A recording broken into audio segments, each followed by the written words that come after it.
Goma needs to unpack, as you can see. In the meantime, Madison, aka DJ Baby Bear, is gonna grace us with some music. So give it up to DJ Baby Bear.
2-minute warning, and then I'll say, and then Catalina and Lisette.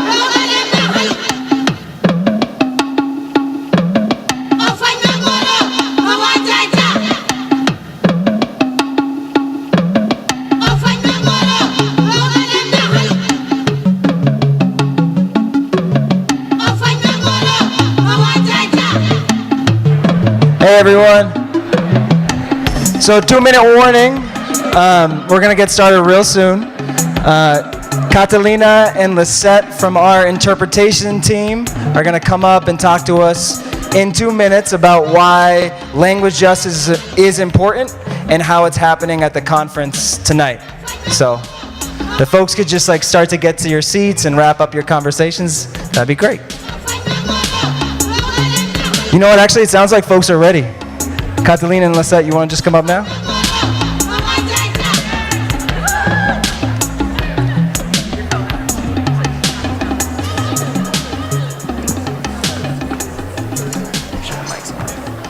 Check.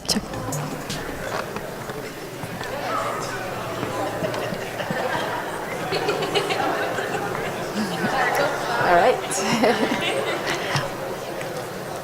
Buenas noches. Good evening. La revolución no va a ser en inglés. La revolución va a ser multilingüe. The revolution will not be in English. The revolution will be multilingual.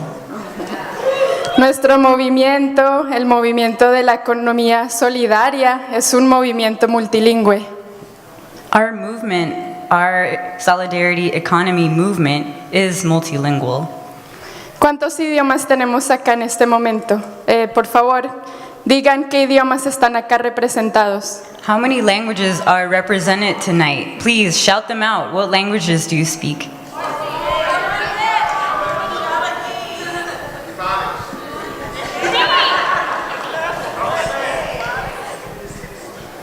Y claramente, Commonbound también es un espacio multilingüe. So of course, naturally, Commonbound is also a multilingual space. Y por eso estamos acá. Mi nombre es Catalina, mi compañera intérprete Lisette.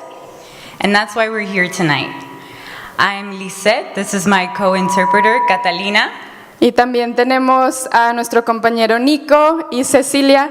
Somos su equipo de interpretación para la conferencia. We're also joined by Nico and Cecilia, and we are your interpretation team for the conference.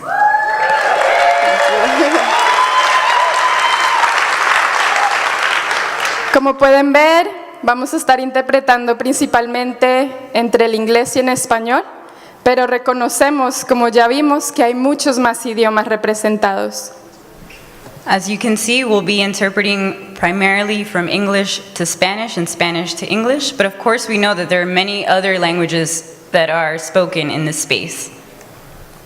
Y queremos tomar un momento para explicar por qué esto es tan importante. So we want to take a moment to explain why this is so important. El idioma está íntimamente conectado con quienes somos. Language is intimately connected to who we are. El idioma en que soñamos, el idioma en que hacemos tácticas y estrategias, The language in which we dream, in which we build strategies and tactics. el idioma en que imaginamos otros mundos, The language in which we envision a new world.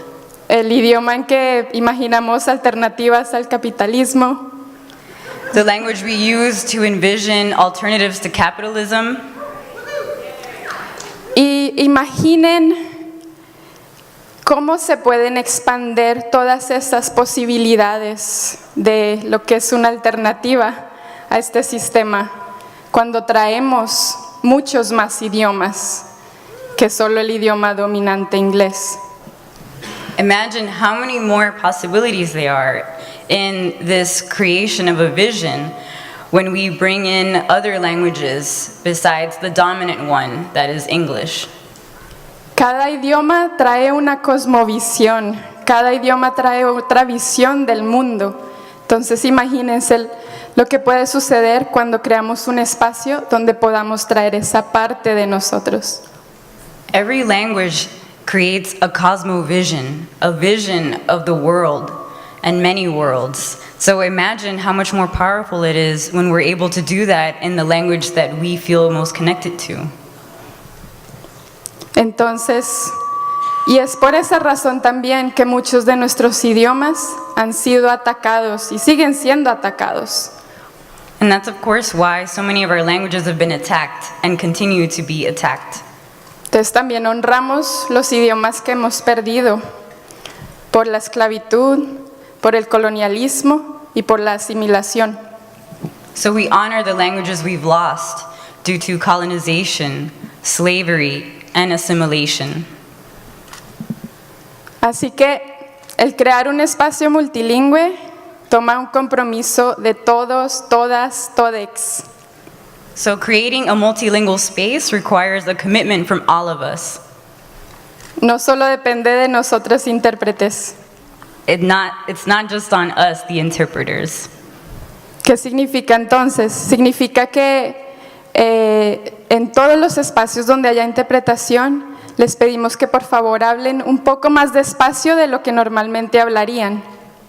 So in practice, this means that when there's interpretation happening in a space, we ask that you speak slowly, slower than you normally would. Y si están hablando muy rápido, nos van a ver haciendo una seña. Esta es la seña. Eso significa que por favor hablen más despacio. And if you're talking too fast and we don't understand you, we're going to ask you to please speak slower. So you'll see us doing these hand motions. Y ustedes nos pueden ayudar, entonces practiquémosla. You can also help us, so now you can practice. And everyone, please speak slower. Y si están hablando muy suavecito, no les escuchamos, vamos a hacer esta señal. Y eso significa que por favor hablen más fuerte. And if you're speaking too soft and we can't hear you, we're going to be doing this hand motion and to ask you to please speak louder. También pedimos que por favor solo una persona hable a la vez. Solo podemos interpretar una voz a la vez y no queremos estar en la posición de tener que decidir a cuál voz privilegiar sobre otra. So we also ask that only one person speak at a time. We don't want to have to elevate one voice over another. En las plenarias vamos a estar interpretando con equipo, interpretación simultánea del inglés al español. And so tonight and throughout the conference, we'll be using interpretation devices to interpret from English to Spanish and Spanish to English. Y si son afortunados de estar en una sesión, en un taller donde va a haber interpretación, ahí vamos a dar equipo para todas las personas presentes, sea inglés o español. Entonces estén también pendientes de que tal vez eso pueda suceder en su sesión. And if you're fortunate enough to be at a workshop where there's language justice interpretation happening, we will pass out interpretation devices to everyone. It doesn't matter if you speak English or Spanish. Para aquellos que quieran interpretación para esta sesión, la pueden conseguir, el equipo de interpretación lo pueden conseguir en la mesa de afuera. Ahí vamos a estar dando los aparatos de interpretación. And if you need interpretation tonight, we have devices outside in the front at a table out back where you can pick one up. Y cualquier problema con su equipo, no sufran en silencio, nos dejan saber y se lo cambiamos. And if you have any issues with your device, please raise your hand. We'll come over and help you out. Don't suffer in silence. Bueno, ¿les parece bien? Estamos todos comprometidos a crear un espacio bilingüe, multilingüe de Commonbound. So how does this sound? Are we all committed to creating a multilingual space at Commonbound? Gracias. Thank you.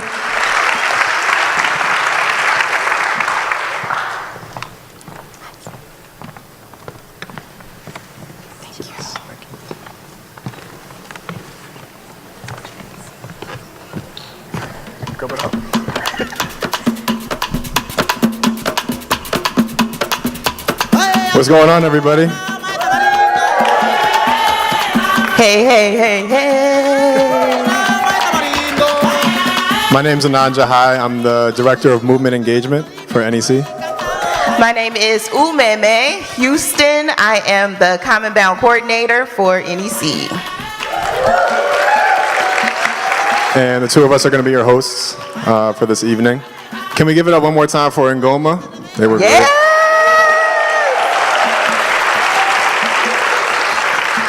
And let's give it up again for DJ Baby Bear. Give it up for DJ Baby Bear.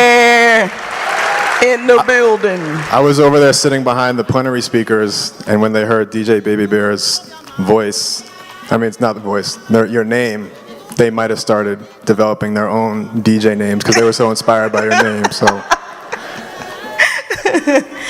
I was actually going to talk really, really low, so just so I can get everybody to start raising the roof, but I'm not going to do that with the talk louder motion. I was like, I should make everybody raise the roof and talk really, really low. Hey! So how's everybody feeling? Is everybody excited for Commonbound? We're excited to have you all here. We have a lot of great programming. Who here went to a network gathering today? Make some noise if you attended a network gathering. So that's great, and we have a lot of exciting plenaries and workshops also that are going to be going on this weekend. So I hope you're all excited for that because we're excited to have you all here for that. Yeah. Raise your hand if you came to the annual meeting. How was it? The energy was really good. Just to let you know, I know that they don't sound very energetic right now, but I thought they were going to be like, yeah. But it was really good, and we really do appreciate, all of the members that came out to just be together in one space. And, we're a member group of people all over the country, so it was really, really, really good and rewarding to have, members in the same space. So salute and thank you to you guys for coming out. So like I said, Umeme and I are going to be your hosts for the evening, but before we really get started, I want to do something that usually happens at the end of a conference first. So I want to invite Tori Cooper up here. Tori!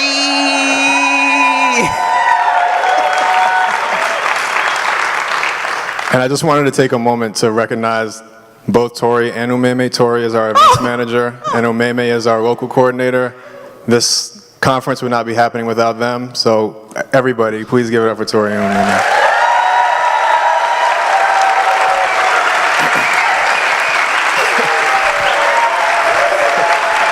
We did it together.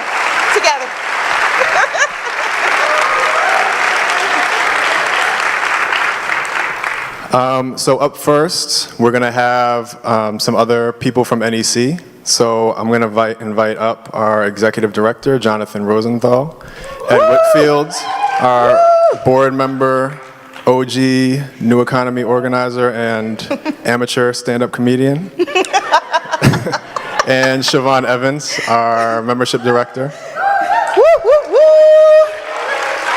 Yeah, Ed is everybody's uncle, And I'm also going to invite up Kelly Baker and Kara Sims. I know you're going after them, yeah.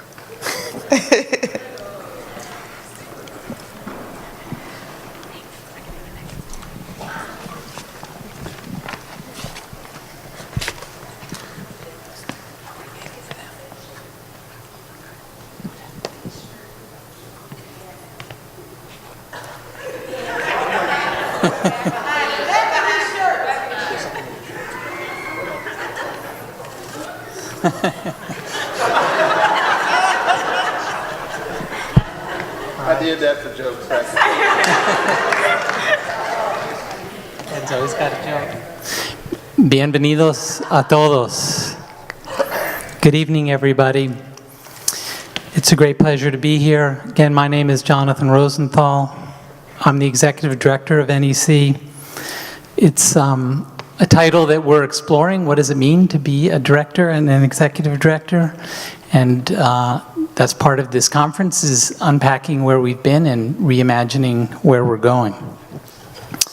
I have the good fortune to work with a deeply talented group of about 16 people who have worked and are working, some right as we're here tonight, incredibly hard to bring you this gathering, and the growing collection of programs that make up the New Economy Coalition.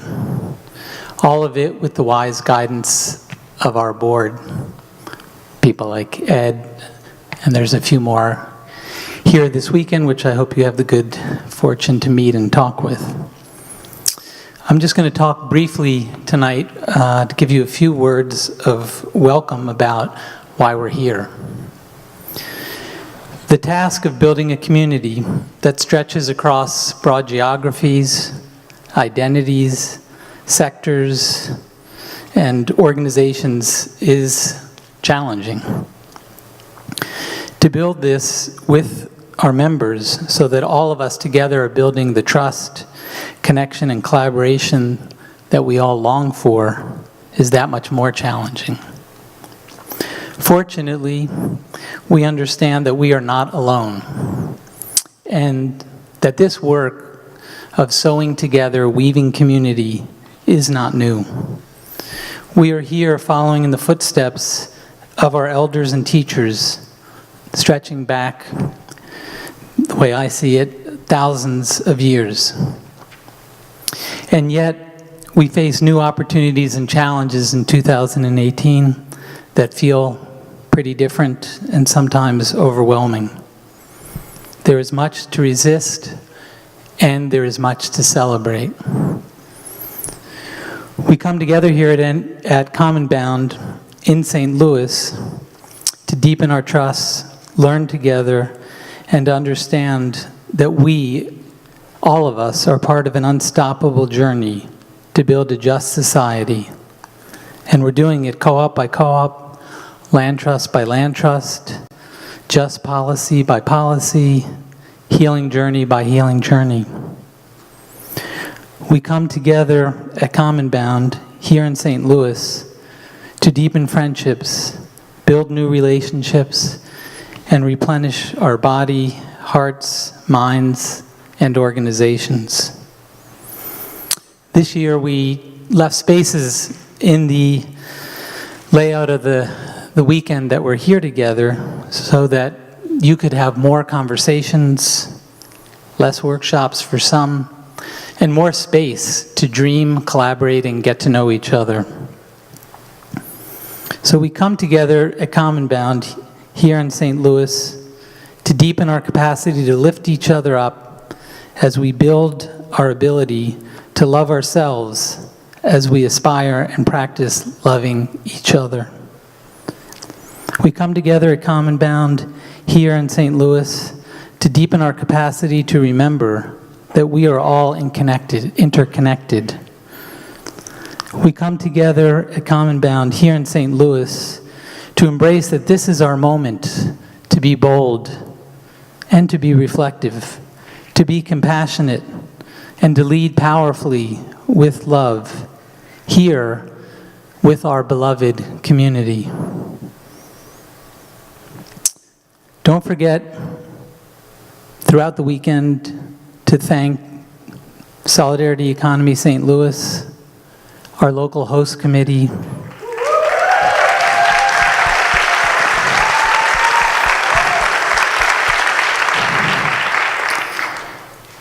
New Economy staff,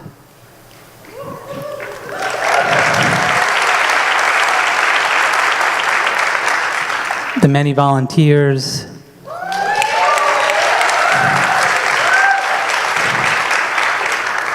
NEC board,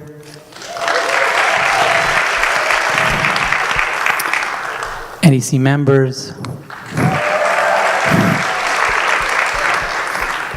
and please give special love to the staff here at Harris Stowe State University.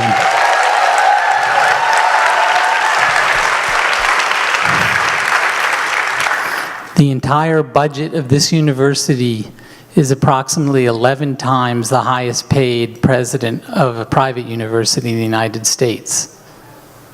That's the entire budget to run this whole school with all the facilities you see, incredible state-of-the-art equipment that somehow they've managed to pull together. They have a small staff. They are the most incredible, dedicated folks I have ever met in an institution like this. So please, as you go about your way in the conference, make sure to say thank you and just acknowledge the staff who are busting their butts, some of them 20 hours a day. So let's give a special shout out. Thank you.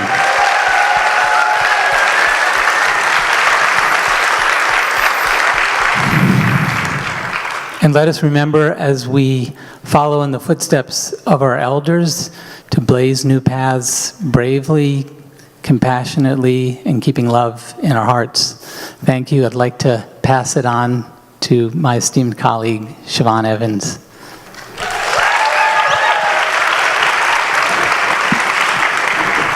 What's up, everybody? Hey, my name is Shavaun Evans, and I am the Membership Director for the New Economy Coalition. I am so excited to be here and so grateful, as Jonathan mentioned, for the Harris Stowe staff and community for opening up this campus for us to have this gathering, and to Solidarity Economy St. Louis and to the folks here who have been so welcoming to us over this past week. I really look forward to connecting with each of you here, and just wanted to share a little bit about NEC, my path with NEC, and just a little bit more about our membership and coalition. So I can remember starting work with NEC just about a couple of years ago, and I'm based and live in my hometown of Louisville, Kentucky. And had so many what I thought were just wild dreams about what my community could look like. I was really interested in really taking the lessons that I learned from my father about bartering the delicious okra that he was growing in his garden, using that as a barter with his neighbor so that we could get strawberries and fresh fruit and other foods that we could bring to our own table. I was interested in bringing that to a larger scale and being able to replicate that in my neighborhood and my community, and being able to see that as something that was more sustained within the local community that I was living. I was also really interested in doing a lot of things with like vacant properties and lots and the buildings that were abandoned, and being able to turn those into cooperatively owned businesses that my friends and neighbor, we could rebuild those spaces into the things that we needed most in our community. And I really wanted to see Black elders, Black teachers, Black caregivers being able to be in a collective space, in a village together, where we could teach our Black babies in ways that the schools were failing us. So many of those I saw as being wild dreams, things that me and my friends, my family, we would talk about, we would really want to happen, and we're creating in our own small spaces. But thinking about that at a larger scale and what we could really do within our city at times really felt like it was beyond our reach. And when I started working for NEC, I started to see our member organizations. We've got 211 organizations across the country, across Canada, who are doing some of those incredible projects, doing some of those incredible things in their own communities and across the nation. So it really started to help me to see that what I was visioning as being a wild dream, as something that might be unreachable, was not only reachable, it was things that were happening already on the ground. It was things that were happening in my state. It was things that were happening across the country, what's happening here in St. Louis, and of course things that we were learning that's been going on for generations across the country and across the world. So I'm so proud to be the membership director for NEC, a coalition of so many incredible organizations who are doing that work of reimagining what our economy, what the system looks like, and building a new world from the grassroots, from the ground up, and really just imagining spaces and places and communities that work for us all. So I really invite anyone who's interested in learning more about NEC, about our member organizations. You can feel free to talk to myself or other NEC staff. Any of our wonderful members who are here, you can see a list of folks that are listed in the program. We've got an incredible coalition of folks who are just doing really incredible, beautiful things around this country. And I'm so excited to be in this space, to learn from each and every one of you here, and to share some of those many stories that our members are creating and those projects and those beautiful spaces that they've got going on across the country. So thank you all so much. And I'll go ahead and turn it over to our board representative, Ed Whitfield.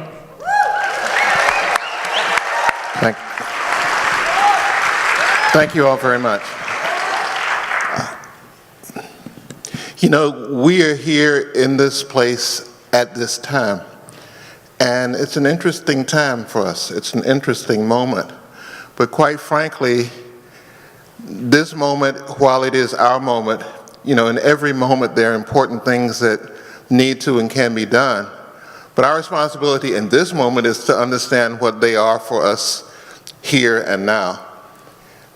We live in a world that's characterized by, you know, some really ugly, terrible things, many of which are rooted right here in our country. So the devastation in the communities that we come from are connected to devastation all across the world, in places like Syria and Gaza, on the Mexican border, in Myanmar. We can't isolate ourselves from the rest of the world we live in, and we come to realize as we look at the country that we're in right now, that this domination of capital that characterizes how the country is established, where the never-ending accumulation of profit is the sole motive force that motivates how people behave in the entire world, is something that has to come to an end. And part of our job is to figure out how that happens. And we realize, we saw the images from Ferguson, we realize that oppression breeds resistance. But in addition to resisting, we have to figure out how to build.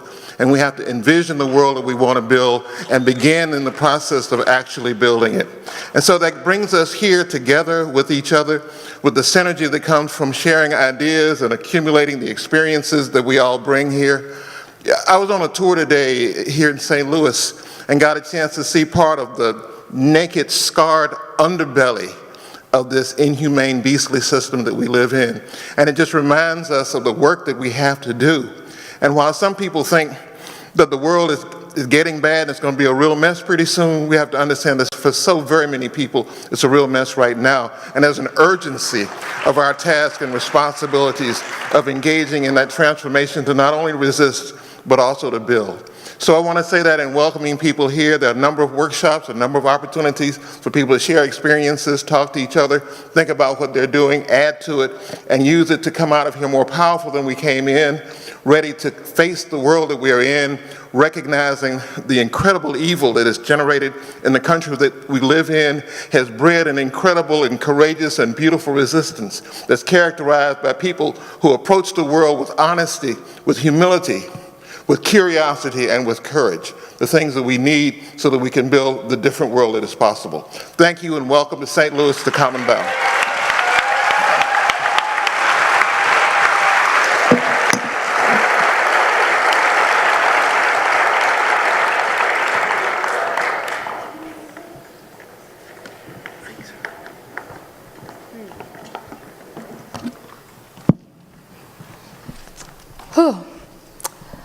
Good afternoon, my name is Kiara Sims. I'm from South Carolina and am the development manager for New Economy Coalition, but currently live in New York City.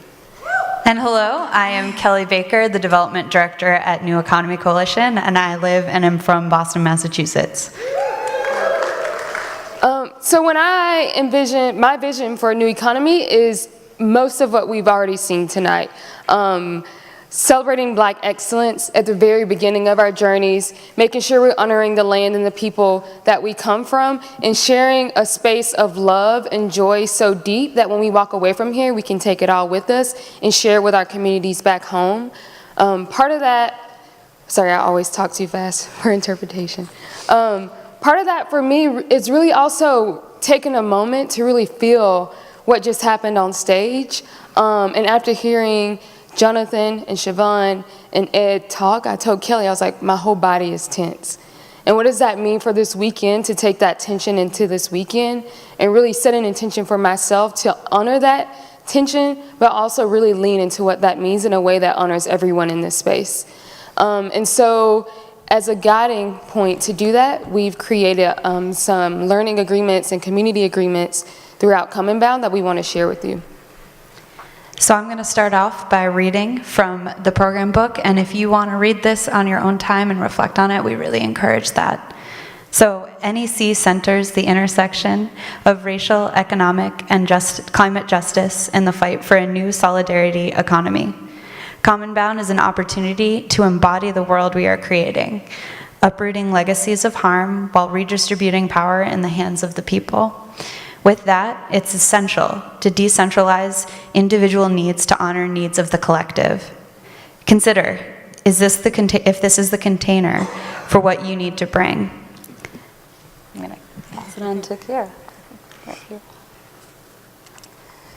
So, as I'm experiencing right now, this is hard. I feel like I'm standing in the midst of a contradiction, honestly, to be transparent. So, I hope that we all can really, this weekend, recognize those contradictions and really challenge ourselves to think about what that means. So yeah, this is hard work, harder for some of us than others, most times more urgent from some of us than others too.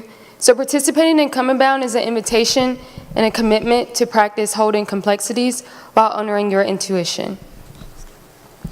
This often looks like, but is not limited to, making space and taking space. Be conscious of the physical, verbal, and emotional space you do or would like to occupy. Think, wait, why am I talking, before contributing. Engage from a place of inquiry. Eliminate assumptions. Ask questions for clarity. Respect the land and space. Clean up, make offerings, create community. Use I statements when applicable. Is the situation your experience instead of our experience? And be still in moments of joy. And finally, we want to ask you, what's your contribution to this 5-day-long gift to our ancestors, communities, loved ones, and the planet? Thank you.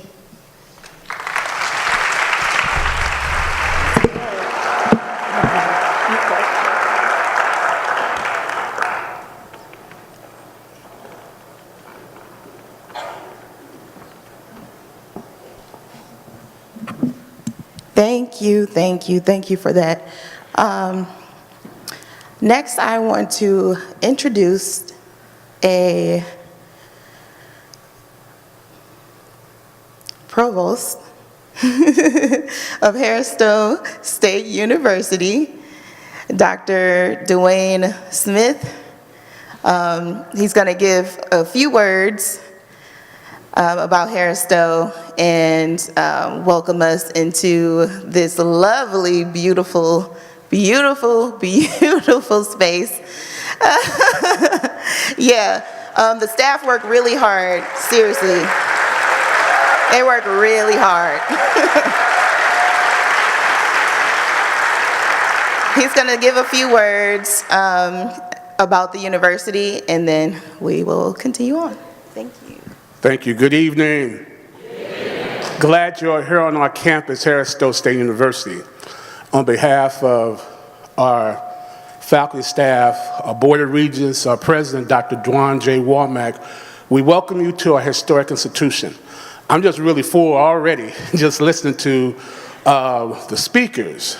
So Harris-Stowe is historic in many ways, and it parallels what we're talking about now. So Harris-Stowe is celebrating 162 years of existence. Yeah. But it started off in 1857 to educate white women. Now, but if you think about it, during that time period, it was only about 15 years prior that the first woman graduated from college, because it was only legal for white men to be educated, or even men, because so the first African-American men graduate from college before the white woman. So in 1857, 15 or so years after the first white woman graduated from college, Stowe was founded. And then in 1890, Harris actually was founded in 1857, and Stowe was founded in 1890. Less than 30 years after the Emancipation Proclamation, liberating Africans. So Stowe was the black school, and the two schools existed side by side. So at Stowe, you had former slaves looking at education as a foundation to their future. And in 1954, because of the Brown decision, the schools merged. But they dropped Stowe and just became Harris Teachers College. And it was because of public outcry and advocacy that the Stowe name was added back. So you have Harris Stowe State University, and we became an HBCU, a historically black institution, because of our founding in 1890. So everyone talks about how horrible the times are, but you know, our history at Harris Stowe tells us that we can still prosper and move forward in spite of the challenges. So you think about in 1857, before women's suffrage and all the other women's rights movement, Harris was here educating women. Before civil rights, before there was a Dr. Martin Luther King, before there was a Rosa Parks, there was a Stowe Teachers College educating African Americans. If you look across the street, our quad, this across the street used to be the projects. This is the neighborhood. This is Vashon, the old Vashon High School, the second high school west of Mississippi for African Americans. This was the only building that this institution had. But through fighting and advocacy, we have this lovely campus. So as I said before, we are the lowest funded institution. We get about $9 million a year to run our entire institution. That's to pay our salaries. So it has to be a labor of love for us to be here. And so relatively speaking, say the next institution in Missouri gets funded about $50 million. One of the systems get almost $500 million. We get $9 million. But the United Negro College Fund did a landmark study on HBCUs and found that the economic impact of Harris Stowe to this St. Louis community is $65 million a year. $65 million.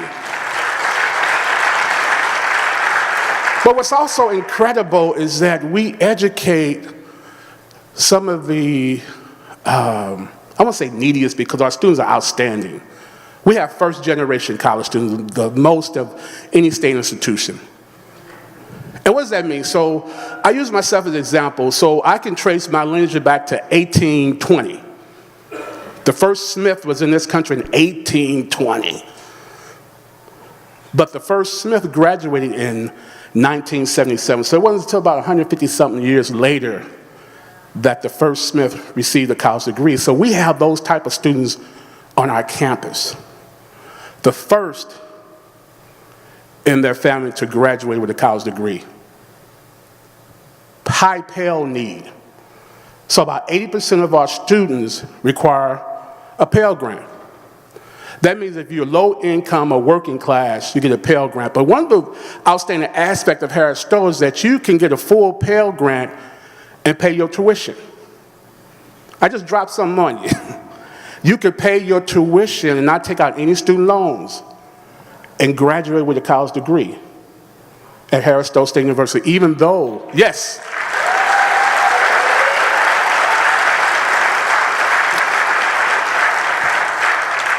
Even though we're funded at $9 million a year, we're still doing it. And that same study from the United Negro College Fund said that over the lifetime, our students who are first generation, low income, have an anticipated earnings of $2.5 million. And what does that mean? That without the college degree, they will make 70% less. So only thing I know is higher education. That's all I know. I've been in higher education for 35 years, at Harris Stowe for 12 years. And I grew up as one of those first generation, very poor on the west side of St. Louis. And I'm sure that my mother, who was from the Jim Crow South, the white school board decided that blacks didn't need a 12th grade, so they cut out the 12th grade. So in her little small town, blacks didn't graduate from high school. And my father had a 3rd grade education. The only thing he could do was write his name. So they're here in St. Louis. It's 7 of us, and I'm sure somebody said they can't go to college. They looked at our building. We lived in a condemned building. They said, the Smith family cannot go to college. And there were people who told us, You might as well take out a trade. And I did have a trade. Did trading like cashiering. I took courses in cashiering, how to be a cashier. So I believe in education because through all that, of my 7 brothers and sisters, we have about 15 college degrees. 15. So our work here at Harris Stowe is important. We graduate the largest number of African Americans in the state. We rank top 50 in the nation in graduating African Americans in education, top 50 in mathematics. In the state of Missouri, number 1 in graduating criminal justice. But the one thing that's really important about our mission is that social justice thread. That our students not just graduate just to make money, but just to make a difference in the world, in their community. I'm a believer. The only thing I know is education. If we can solve that issue, education, we can resolve a whole lot of things. There's a difference between the education systems in urban communities and suburban communities and rural communities. There's a big difference. So on my way here, I'm closing here, I got my sign here that says, wrap it up. But I was listening to some Curtis Mayfield on my way here. Yeah, that's right. And so he has a song entitled Power to the People. If you haven't heard, you need to look it up. You know, Curtis is a philosopher. And he says, we want the power for the people. That's all we ask in our country, dear. The sick and the hungry and unable, protect them and those who may live in fear. So that's really our focus. We have a saying around at Harris Stowe, this is not for the faint of heart. We can have fun, but this is serious business. We talk about taking back our communities, turning the system upside down. We need warriors. We need it.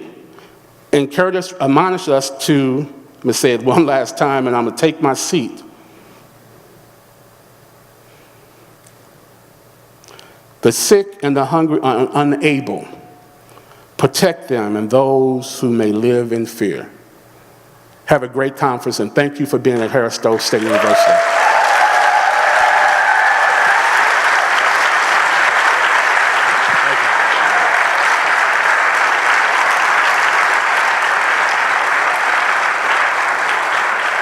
Wow, thank you. Can we give it up for the provost one more time, please?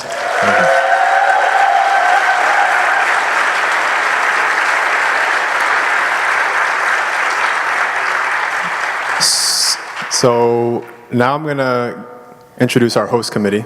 As you all know, NEC is a national network.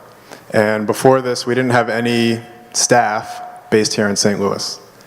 And so it was really important for us when we made the decision, or actually before we even made the decision to do the conference here in St. Louis, to know that we could be connected with people who are based here, who are organizing here, who are trying to build a new economy here, and that we could come into this community and do this conference in a way that is responsible and uplifts work that's already happening here. And I was thinking when I was listening to the provost speak, one of the first conversations that I had with Julia, who is on the host committee. Give it up for Julia.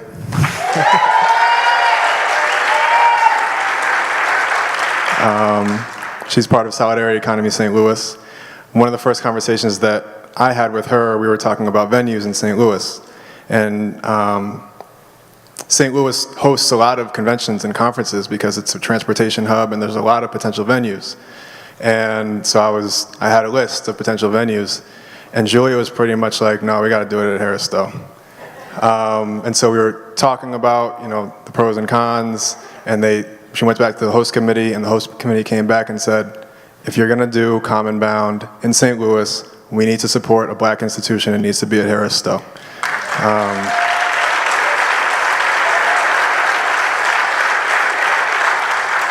And so that to me is why it's so important to be working with a host committee in a place where we as a national network don't have those deep roots. And so I'm going to invite the members of the host committee up here, and they can give us an introduction to St. Louis. Give it up for the host committee.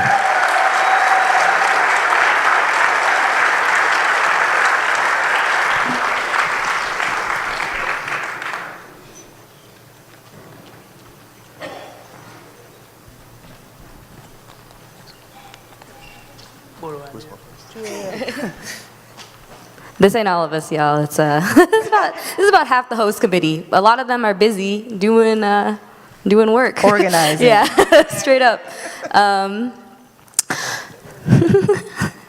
Don't come out. You gotta stand out here, Roz. All right, here we got Umeme, the wonderful Umeme. I'm Julia. This is Roz, Selena, Jesse, Erica, Basman, and Alicia.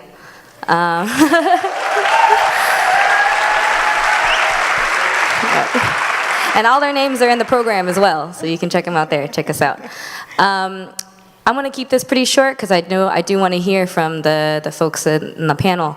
But I want to talk really briefly about why it's so important and why it means so much to me personally for all of you to be here. A lot of people look at me. If you don't, it doesn't take long to figure out that I'm not from St. Louis. Okay, let me just put it that way. Like whether you're from here, whether you're not from here, you can talk to me and figure out pretty quickly. I grew up in Texas, and so a lot of people, when they find out I'm the founder of Solidarity Economy, they're like, "Why is a 25-year-old Taiwanese woman from Texas in St. Louis starting an organization with St. Louis in the name?" I know I'm probably talking too fast, so let me slow down. And all I can say, you can see the people here. These are people that I love. These are my family. And in addition to that, St. Louis don't take shit from nobody. Facts. Right. I've said it before, I'll say it again many, many, many times, and that is part of why I love this place so much. And you saw the slide that was happening, while Ngoma was going on. I don't know how much more of a welcome you can get to St. Louis than that, really. And it's important to us for all of you to feel that, to feel the history. Part of the reason we don't like to take shit is because we've been taking shit for a long time. So we kind of tired of that, honestly. And I'm not even from here, so it's like I'm tired, really. And so it's important for us for you to understand through the tours, through the workshops, through listening to people here, through the history that we just got. We've got a lot of history from just that performance and what the provost shared, that you understand the violence, the trauma, the pain, that people feel here on a day-to-day basis. And it's just as important for us to heal from that. And to me, that's why all of you are here, is that you are here as part of our healing. And so as you're going through the weekend, I want you to think about that. And I want you to, every person you see from St. Louis, we're going to try and do our justice in shouting them out. But we've been behind the scenes providing childcare, volunteering. We have a lot of people who hosted many of you at their own homes to make sure that you could get here, even if you couldn't afford a hotel or a dorm. We had people, we had performers, we have artists, we have people leaving workshops, we got, what am I missing? The site visits. We got the site visits. And so as you go through all of those experiences and you meet some of us, I want you to think about how you are part of our healing and how you can be part of our healing. Are you contributing to our healing, or are you contributing to our trauma? That's what I want you to ask yourself this weekend. So I'll pass it to Umeme to kind of close us out and open it up if anybody here wants to say anything as well. You guys feel good? Yeah. We don't really like to be, up on stage. We really like being behind the scenes, getting shit done. Okay, so just want to take 2 seconds really quickly to give people shout outs. So first of all, Solidarity hosts, give them a shout out. They placed a lot of people.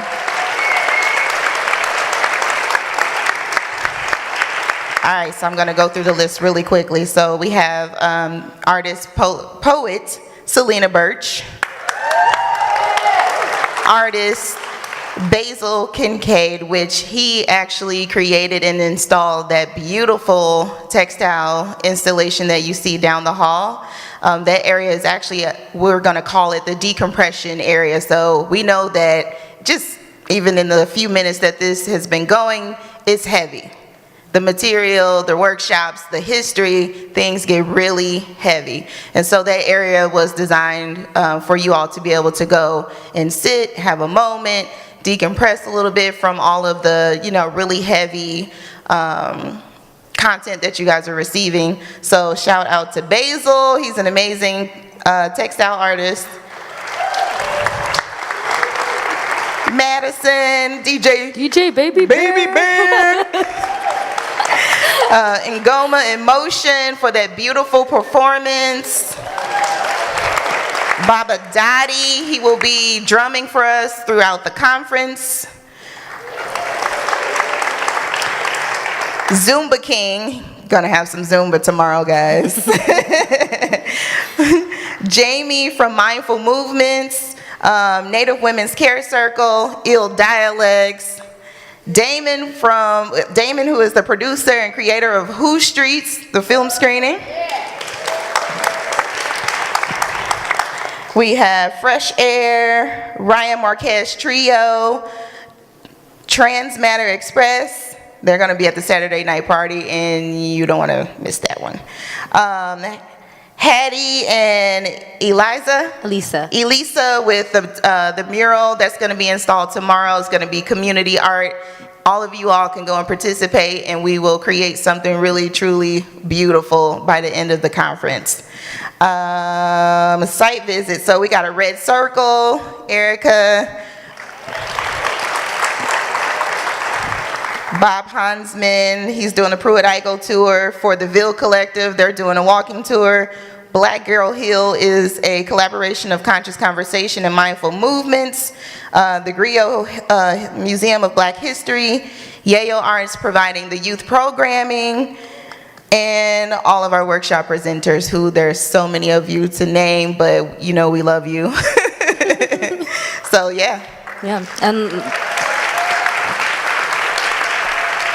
and one last thing to add on that list is just that even though Solidarity Economy is the host for this conference, we really relied heavily on our extended networks, our friends and family, to put this together as a lot of people. And some of those are part of Solidarity Economy and some of them aren't, and we really want you to see that we are a community of people. We're not one organization, we are not, one group, but we really are here because we believe in what's happening. Yes. So thank you, host committee.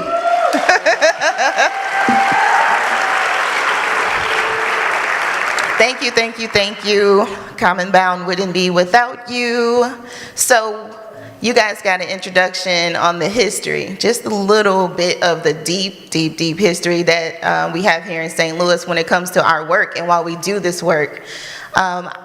I want to be able to introduce, I'm honored to be able to introduce the people who were here before, things got the way that they are. This is their land.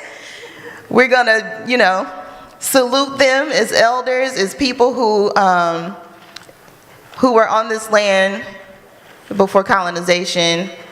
And we have their blessing to be here. We have their blessing to connect together on this land, and they're going to welcome us by doing an opening ceremony in prayer. Native Women's Care Circle. Sorry, I forgot to say.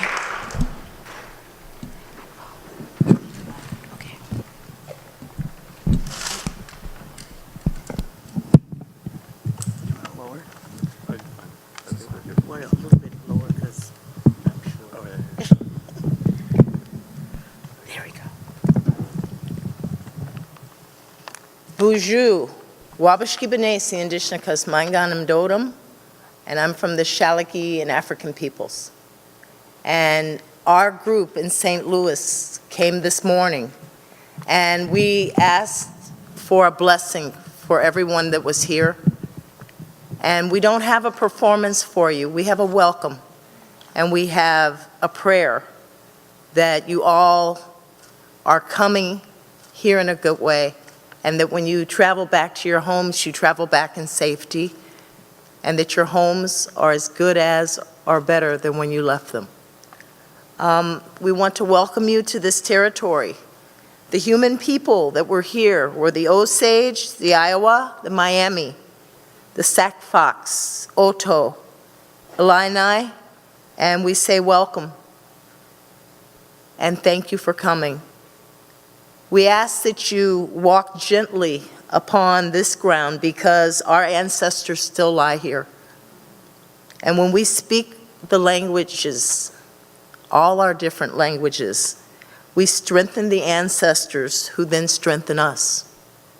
And we ask that you honor our children and their future. So there's a Haudenosaunee teaching, it says, we are part of everything that is beneath us, above us, around us.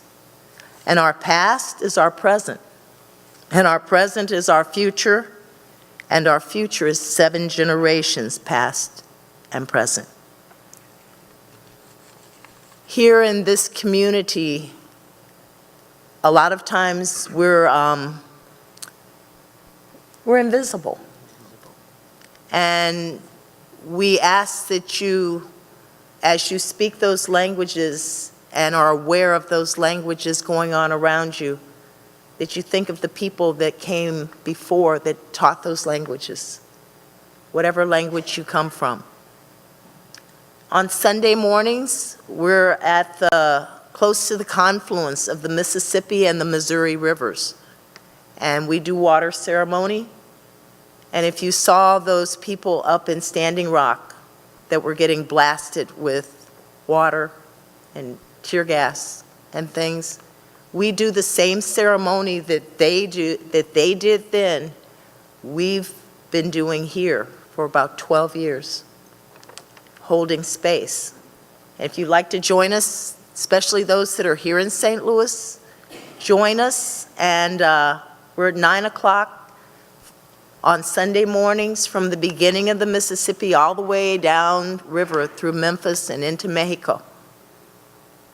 And there are people that are holding ground because many Wachoni. Buju Indinewe Maganaduk, Anin, D Indigenikas, Migizi and Dodom. St. Louis is where I'm from. What I said there was, hello, all of my relatives. It's traditional Ojibwe greeting, and it emphasizes that we're all related, because I'm not physically related to everyone, but I am related to everyone in this room, so you are all my relatives. The first song we're going to do is a Spirit Bear song. It's an Ojibwe song. The lyrics are, we're asking the bear to come because the bears brought us medicine. We believe when they showed us what roots to eat to heal our bodies. So we associate the bears with medicine. So we're asking the spirit bear to come to us and give us unconditional love, Jawenim, which we all have unconditional love for each other, right? Okay. So bear with us. We're not performers, but we do sing, and sometimes we sing not so good.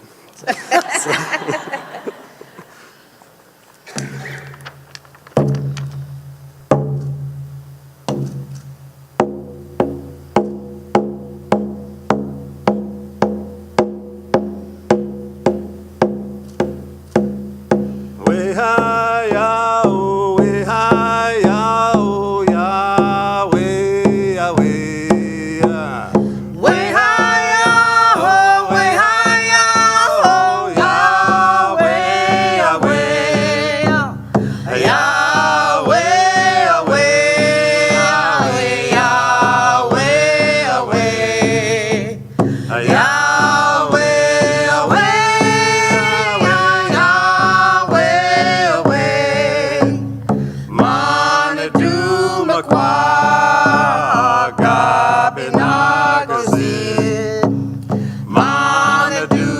Maquam, Beja, Way the Missionan.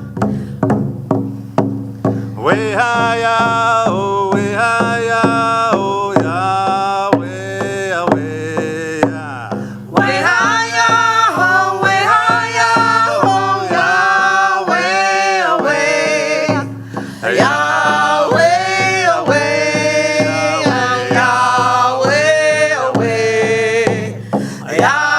way, way, yeah, way, way, Mana do makwa kabinagoze. Mana do makwa ambeja way a missioner.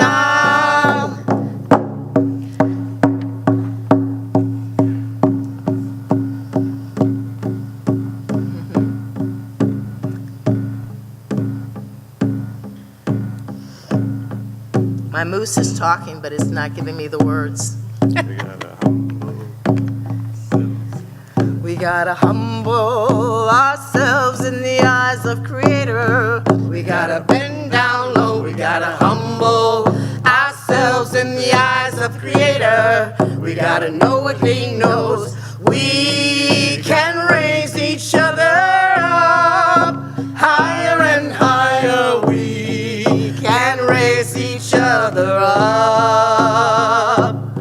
We gotta humble ourselves in the eyes of Nicomas. We gotta bend down low. We gotta humble ourselves in the eyes of Mishomas. We gotta know what he knows. We can raise each other up higher and higher. We can raise each other up. Nicomas, his grandmother. We gotta humble ourselves in the eyes of Nicomas. We gotta bend down low. We gotta humble ourselves in the eyes of Nicomas. We gotta know what she knows. We can raise each other up. You can sing that part. Higher and higher. We can raise each other up. Yeah. We gotta humble ourselves in the eyes of our children. We gotta bend down low. We gotta humble ourselves in the eyes of our children. We gotta know what they know. We can raise each other up higher and higher. We can raise each other up higher and higher. We can raise each other up.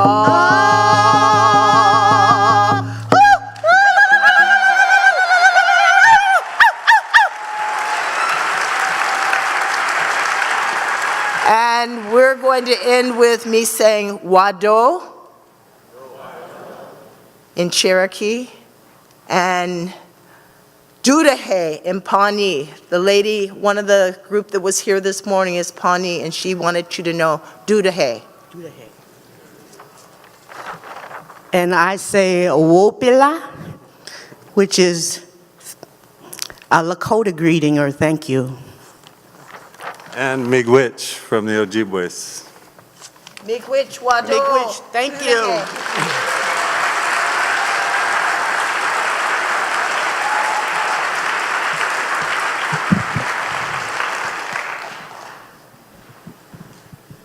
Thank you so much to the Native Women's Circle for that greeting. Can we give them another round of applause, please? Thank you.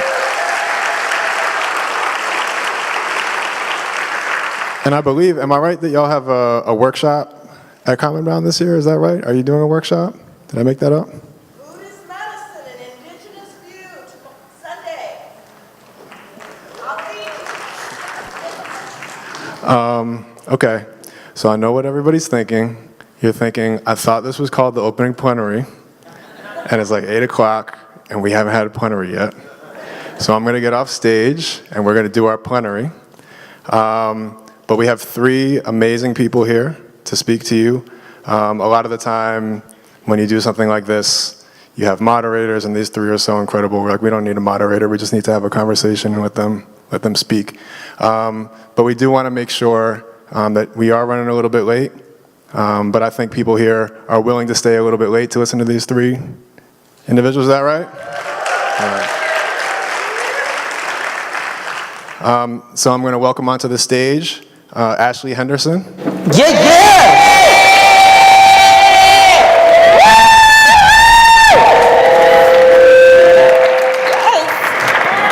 Makani Themba. And M. Adams from Freedom Inc.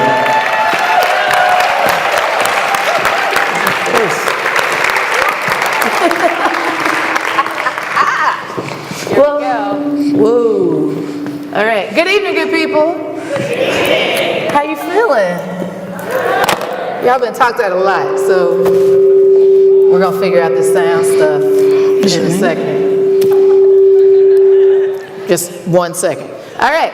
Good evening. So, we were talking about, the fact that it's 8 o'clock and y'all been expecting to hear from us for a minute.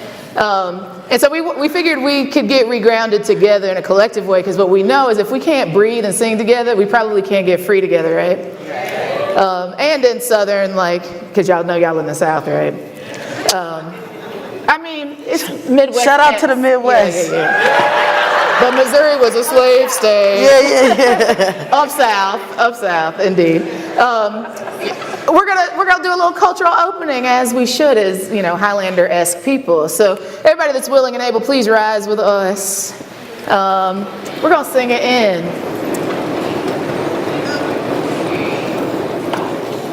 I woke up this morning with my mind stayed on freedom. I woke up this morning with my mind stayed on freedom. I woke up this morning with my mind. It was stayed on freedom. Hallelujah, hallelujah, hallelujah.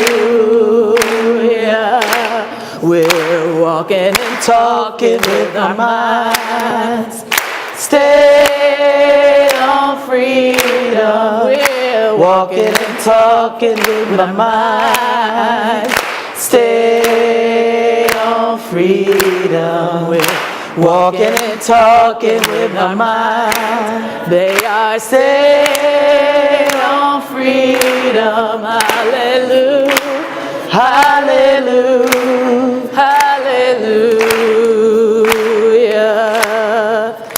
This little light of mine, I'm gonna let it shine.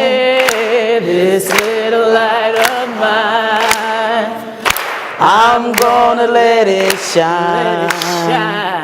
This little light of mine, I'm gonna let it shine. Let it shine, let it shine, let it shine.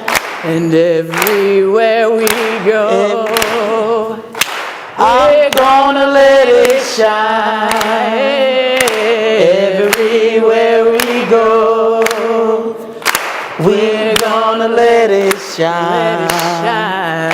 Everywhere we go, we're gonna let it shine. Let it shine, let it shine, let it shine. 'Cause we woke up this morning with our minds stayed on freedom. We woke up this morning with my mind stayed on freedom. Woke up this morning with my mind stayed on freedom. Hallelujah, hallelujah, hallelujah. Y'all sound amazing. Give it up for yourselves. Sounds so good. I hear you with the good baritone. I tried to do a little bit. I hear you, man. So do y'all mind if me and my comrades just have a conversation for a few minutes? Then you. Yeah, then you. Eli, when Eli first asked, Ash, Commonbound's coming up, it's gonna be in the Lou, which is home away from home for many of us.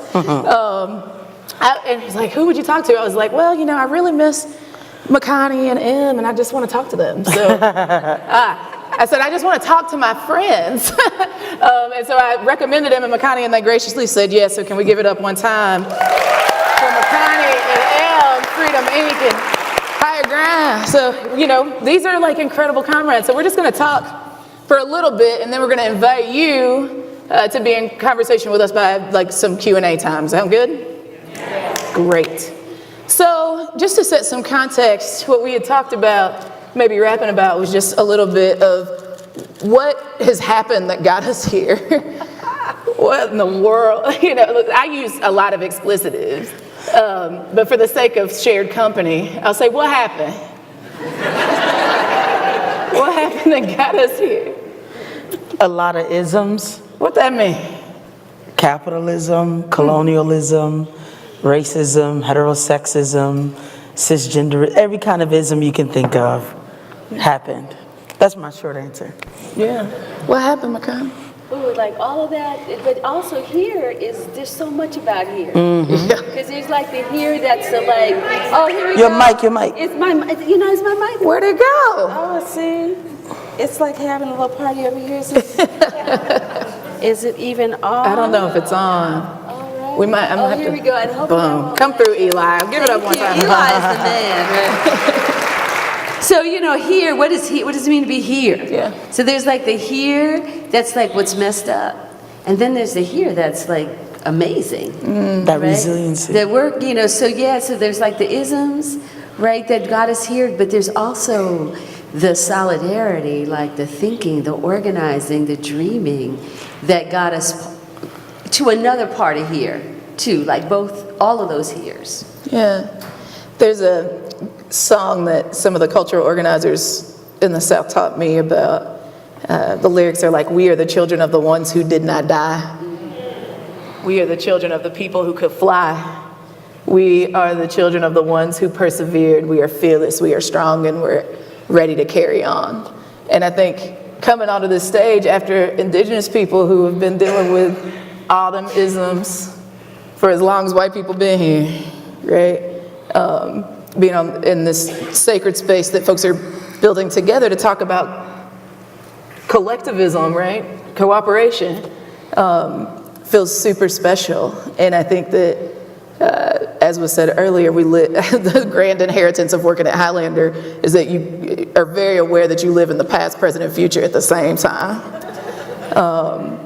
And what's simultaneously true that I think is important for context is that I believe the three of us on this stage, and I'm bringing a political assumption to Commonbound, believe that it is impossible to have Black liberation or indigenous sovereignty or anything in any real long-lasting way under capitalism.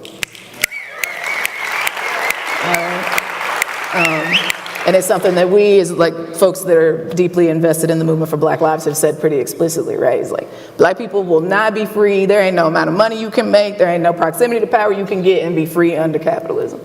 Period. Right? Period. Point blank. Point blank. So it's why this space is so important, to figure out and envision how to build and sustain movements for a new social solidarity economy. Okay. Anything else y'all would add about like what happened?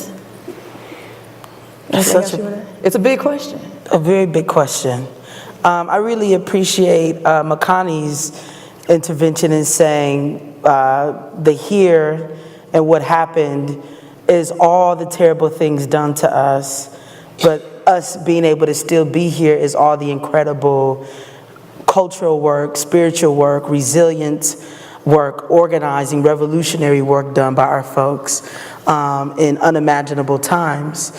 And I think for me, I find that intervention particularly inspiring as we're in a particular moment where, I don't know, maybe you all are in spaces where people are like, is this fascism? Is it not? Like, right?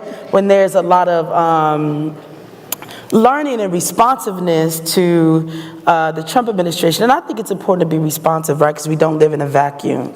And sometimes we diss that, and we shouldn't, because people have real needs right now that we need to struggle to meet, and conditions can change. But while we're being responsive and while we're trying to assess and figure out how to respond to these things, it's important that we also assess where we came from in terms of resiliency and really be scientific and drawing off that history to create a different here, to create a different right now that can project us to a different future. So I think that's inspiring. Yes, and I would yes to all of that. And then in some ways, and hopefully this doesn't sound like a contradiction, but contradictions are sexy too. It's right? true. So Can I come with me to a contradict sexy you? contradiction. Don't y'all want sexy contradictions? Y'all like sexy contradictions, right? Yeah, I'm about that. I'm going to say I am a sexy contradiction. That's what I'm going to say. Isn't she though? I get to say that as an elder now. I'm claiming that. But also, you know, I've been thinking a lot about patriarchy. Speak. And you know, as a black woman with other things going on, you know, which, you know, my identity is a complex thing I've been working on for almost 60 years, but also just how much, there's so much in our movements that we lose because of racism and people that get left behind or that we don't see and we don't honor, and their work is brilliant, and we kind of disappear that work. And there's just so much that happens because of patriarchy too, right? And the two together, right? Together. And as a person who's been in the movement a while, one of the things I want to also say and honor in terms of how we got here, there's some of the here that we didn't get to, that we'd like to be further, like from here to there or whatever, or to a better here. Has been our struggle with not holding the humanity of everybody tender in our work and acting as if there was some kind of line, like part of you gonna get free, you know, or some part of you is not. And so my dream is that we step into this moment and it feels like we're getting closer and closer because more things are being named and more that to leave that stuff behind in our work. Like, yeah, it's one thing to fight it. It's another thing to be like, you know, wow, do I have to really be in another meeting where I just said something and no one heard it until the guy said it? Or do I really I mean, these are like micro things, but they're also macro things because they add up to the movement that we are and the work that we are and the freedom that we hold. And whoever we're not seeing, whoever we're dissing, whoever we're disappearing, it makes us all less free, right? You know, that must be stuff that we deal with that y'all don't deal with on a regular basis. We just having a conversation internally, so if it don't fit, don't wear it. But if you feel it, you can snap, it's okay. Can I build? Yeah, go ahead and then I'll jump in. I want to build on this patriarchy thing. So I think patriarchy is as much a threat to us as racism. It is as critical a function to capitalism as racism. Sure. And so if we're going to be committed to ending, tearing up, punching in the face capitalism, sorry if that was too violent. That's how I explain it to my baby, sorry. But if we're going to be as vigilant, as adamant, as unapologetic in ending capitalism and understanding we have to do the same with racism, we have to then logically be the same way around patriarchy. But like you said, a lot of people think that you can separate it, and even people who don't think you can consciously separate it don't understand patriarchy systemically well enough to know how to separate it in tandem with ending capitalism. And we see it all the time, right? We see it in, like you said, these interpersonal, where it's like, oh, it's not legitimate if a woman says it, a queer trans person says it, a feminine person, somebody not, cis man says it. But we also see it in how nation states interact with each other. We see it in how, I think so we've been building a lot around what's happening with these US imposed borders, because that's who's doing this shit. The United States is imposing a border on a group of people, and rightfully so. We see it with international trade policies, right, around who's most impacted around labor and the role of particular countries to source labor and who produces workers and whose responsibility that is, both internationally and domestically. So the construction, so really what I'm trying to drive home is that abolishing patriarchy as a system, abolishing patriarchy as a system, and I am using the word abolish very intentionally as a person, as we as people who come from a history of abolition tied to what the state is doing as systems, and patriarchy is part of that, right? And so we have to take with the same sort of seriousness to abolish patriarchy as a system in order to get to this non-capitalistic, what I think should be socialist future. Yes. Yeah. Sounded like So a thank you. directive to me. Yeah. Sounded like a directive to me. And I mean, and I think that I think sometimes as folks who take the science and art of building new worlds that aren't actually all that new, is actually sort of a reclamation of our people's shit, right? Stuff that systems and people took away from us, right? Sort of in that theory of, capitalism and white supremacy and patriarchy literally dismember us from our old ways, from our spiritual practices, from the ways that we build economy and practice, economic practice, et cetera, that our work to remember it, we take very seriously and sometimes overcomplicate really simple shit. That's right. Right? We make rocket painting out of rocket science out of finger painting a little bit, right? So when I think about like building a new economy, it's like if I go home and I talk to my 30-year-old brother about building a new social solidarity economy, he's gonna be like, what? If I'm like on the west side of Chattanooga where I'm from, and I tell people that live in a food apartheid zone, not a desert because deserts are natural. That's right. Right? But a food apartheid zone because it's very man-made and intentional. Y'all want like a Dollar General or a Walmart to give food. Why don't y'all start a co-op? And they're like, how do I do that? And they're like, and then I'm like, yo, you need like this many tens of thousands of dollars of capital to make this move. They're gonna be like, really? And if I don't have any answers and regular people speak about how we can actually envision and sustain this solidarity economy work, they're gonna be looking at me like, but I thought we sent y'all out here to come figure this stuff out so that you could bring these tools back. And what makes me excited about Commonbound is that y'all are interrogating those questions, right? About how to make this thing real and live for regular people, for everyday folks. Not that we aren't, we everyday people, we sing that song on the reg. Like we regular people that come from regular people. And how do we make this conversation just as accessible and live for folks back home as we do at this amazing institution where we're like studying and being intentional about taking a conversation to another level? How do we then articulate that back home? I think is something that's really, really critical to land as we continue to build space with each other. And I just want to say that, and not just interrogating, but there's a lot of folks in this room who are actually doing the damn thing, right? And those liberated zones are important, right? Because they're examples. I live in Jackson, Mississippi. Y'all can Where do you live? Jackson. Jaffrica? Jaffrica. I live in Jaffrica. And Jaffrica forever. Right. But I want to be clear though, because Cabral said, "Tell no lies, claim no easy victories," and so I'm not trying to do that. There's a whole lot of work. There's a whole lot of stuff.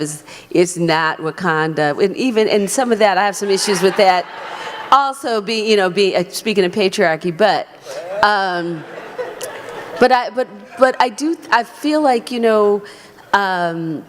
part of where we are at is we're in this place where there's like these amazing experiments happening, right? Where people are playing with and learning that in spite of all the hype, when you go to school, you learn that that competition is natural, right? That we are supposed to be separated from one another. And then, and you get all the story about how it just can't work. From everything from quote unquote race mixing to, just like a lot of story.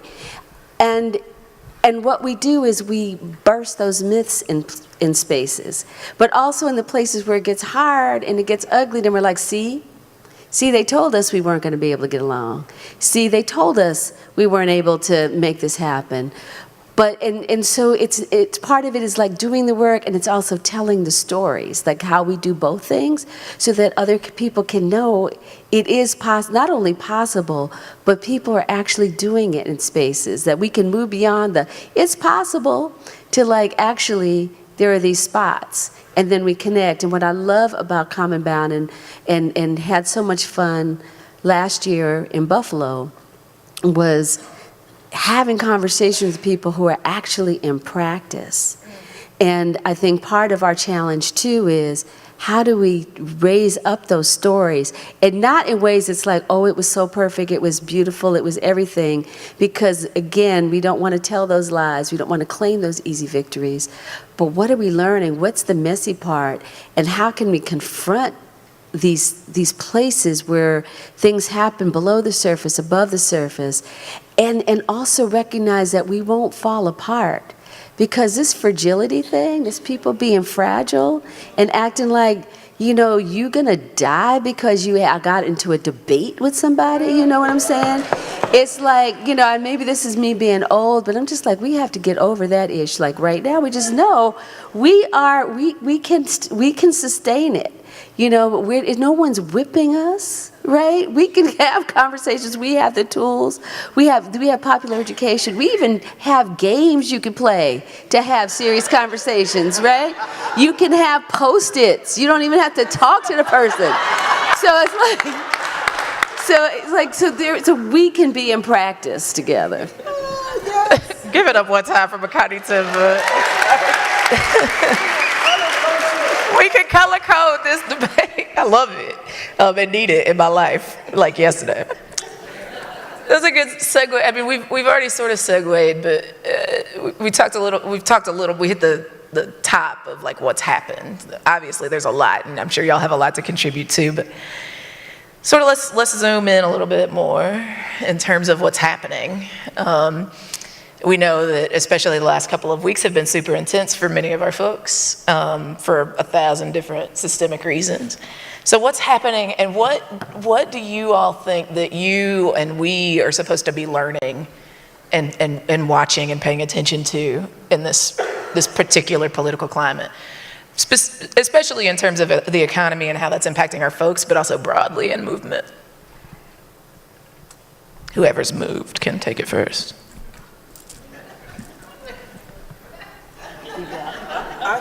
I feel like, I think I'm working. Y'all hear? Can you Yeah, hear me? yours is working. Okay. No, it was. Hello? Okay. Hey. We back on. I feel like something that I had been taught for many years, but has been like acute in the last few years, is to look for the people that you don't see. So I think lots of different things are happening. So I've been paying attention. So I'm a father. I have 2 children. I have an 18-year-old and an 8-year-old. And there are several things in my life that have had me to imagine what would it be like for my children to be taken, either for me to be taken into incarceration, for me to be killed by a number of things in this world, for them as little black babies to be taken. I mean, I've imagined, unfortunately, had to contend with this idea as a parent. And so what we see, I don't know what the appropriate way to frame this, but these sort of stories we see happening where these families are being separated because of U.S. imperialism being enforced through a border, speaks to me in a particular way as a parent. And so I think about the people that I see, which of course we should pay attention to them, and of course we should fight adamantly for any person being subjected to any kind of violence like that. And as a queer and queer gender nonconforming person, I've looked for that, right? So I'm thinking about who don't we see? What is happening to queer, trans, undocumented people, right? I look for black people, right? Where are all the black babies? Where are the black families, the black mothers? Like, where are all these black people who we know are being deported, violence had done to them, being killed before they can even cross, right? So I think about, so one of the things that I feel like we have to learn as imperative in terms of how we organize is how to see who we don't see. Because if we don't organize that way, we will replicate these isms. So we will be well-intentioned in fighting against deportation and have a white supremacist way of thinking about who's an immigrant. We will be criminalizing some people, saying that other people deserve it. We will not be thinking about the gendered impact, right, of like this whole social reproduction thing. We will be failing, right? We will in some ways be backward toward the thing that we said we were gonna end up in. So I think about that lesson in particular is how do we see those who we cannot see in our work? Yes. I know you got something to say. Sadly, always, right? Yes to all of that. I totally agree with that, and I also comes to mind even the ways in which we hold the ideas around who's crossing the border, because Mexico is now the #1 border crossing for folks from Africa. That's right. Right? It's like how people are coming in. So there's all kinds of ways in which people are being constructed, like, oh, where they're coming from Mexico, must be certain kinds of people who are being detained, when that is may not be the case, right? So again, I totally agree with that. And then I think the other piece for me is that it seems like, and it wasn't just under Trump, but there's always been something to make us shocked, right? Some awful thing, right? And so it feels like part of what our job is, those people who, like, we've unplugged from the matrix, we know that the current economic set of economic relations aren't working, then part of it is like, how do we help people connect the dots, right, between all of this happening? Like, why do you need to do this, and who profits? And I mean, right now we have a shadow federal government, right? There's the people who you see, you be like, oh, those folks are shadowy already. But there's a whole set of private enterprise that's parallel to the government for every single agency, whether it's the VA, whether it's health in human services, that it's billions of dollars that is just off the books, essentially, that run these detention centers, that do all this stuff, right? And that folks are essentially making money off of, right? And so what's our analysis? How do we help people understand that this is just not about this momentary, let's get these children out of cages, whatever happens to their parents, as long as they're not separated, like, no, that's not good. Or we're looking at issues like money bail, and underneath it all, we're like, well, don't those people deserve it? Like, so there's the story, the dehumanizing story, the dehumanizing policy, the dehumanizing practice, and that numbs us from action, and then just the sheer overwhelm, right, of everything happening at the same time. And so it's sort of like, how do we get to the point where we're really at root causes and we're not at the level of symptom? How do we connect those dots? How do we starve the beast? How do we think about strategies that are deeper than, and don't get me wrong, we need to stop stuff. We need to intervene. We need to show up, get arrested, all those things. And we also need to be thinking about not only how do we build the parallel economy, but what do we do to starve this current one that's killing our folks? How do we shift the resources out? How do we use our civic power at the local level, create sanctuary cities, create liberated zones, create these spaces? How do we take our money where we work if we have nonprofits, and where are we investing it? How do we really be strategic about starving this beast? Because we actually control. When we talk about, the theme of the conference, what does it mean to own our own? What does it mean to build this economy for all? It's like the capital, a lot of times the capital is close at hand. Mm-hmm. We have more control of it than we think. Of course, they have a lot of control over it too, but it's like, what can we do? How do we get really geeky about these public streams and really understand it and interrupt all that ish? All that ish. So I want to zoom back out a little bit, and then we're going to open it up for some questions from y'all, and then we'll close it. We'll close it out. We've heard what's happened that got us here a little bit. We briefly heard what's happening right now that we should be paying attention to. What should we be learning right now? Now I want us to think a little bit and share with the comrades in the audience what's possible. And what should we be doing to make that possibility a reality? Oh, you looking at? What? Get your water and then jump on it. No, I will have that. I forget what his name was. The mayor of the water moment, the other Watergate. There's so much, right? I think the short answer is that dreaming is really important, and trusting that what we hope can be true, right?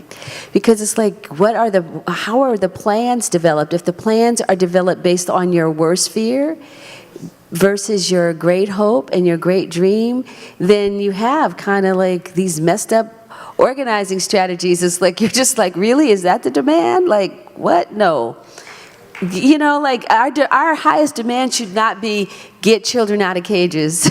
It should be something way higher than that. So it's like, what do we really want? Because it does make a difference. It's like visioning is critical, and being clear about that. And then I think also being willing to study. And I don't mean this in like you have to have a PhD to know some things. But, you know, it's really sad sometimes when people do work, spend a lot of time coming up with an idea that somebody already came up with. Now, sometimes they do that in a Columbus kind of way where they're like, oh, man, what colored people came up with that. I can't give them credit for that. I'm going to have to figure out a new way to name this and colonize this idea. I'm not talking about that. That's messed up. That shouldn't happen. Like when you actually knew it happened. But a lot of times when we don't study, we don't read, we don't connect, we don't invest in learning about our work, then we waste our time. And so I feel like that's the one thing. And then the last thing is that related to that is how we commit to base building, right? And I don't want to diss anybody, I want to diss their work, but a lot of times we're afraid of people in our work. We're afraid of people. We're afraid of people of what that don't, and I'm not even talking about, I'm not saying go organize people who are like the polar opposite of you. Like there's so many more people who agree with you that we don't even talk to, right? Our own families, like who don't even know what we do because, we just kind of like moving. And so it feels like the big question for me right now in the work is like, how are we building enough space for everybody who needs to show up to have something to do and for us to, be in relationship with each other and building trust and working together. And a lot of our organizations are just not ready for people we don't know. But if you have been organizing and you don't have anybody if you haven't talked to someone you don't know, I'm just saying, you need to question your work. And think a little bit about how, and that's not saying, I'm not saying don't stop doing what you're doing, but just think about how do you do it differently, and how can we commit, each one of us, to make sure that there are 10 people we don't know, I'm just saying a month, that we're in contact with and that we're moving into a deeper relationship with.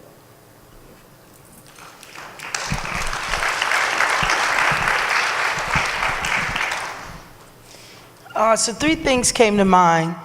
One, anything is possible. Both in a good forward sense and also a back repressive sense. Anything is possible. And I think our movements, agreeing what Makani said, our movements can only be as big as our dreams, right? None of us get any advancements because we asked for something smaller and then oppressors were like, you know what, let's just throw the whole thing in. You know, let's just go. You said you only wanted the buses, we're just gonna go ahead and get rid of all of Jim Crow. Like, that didn't happen.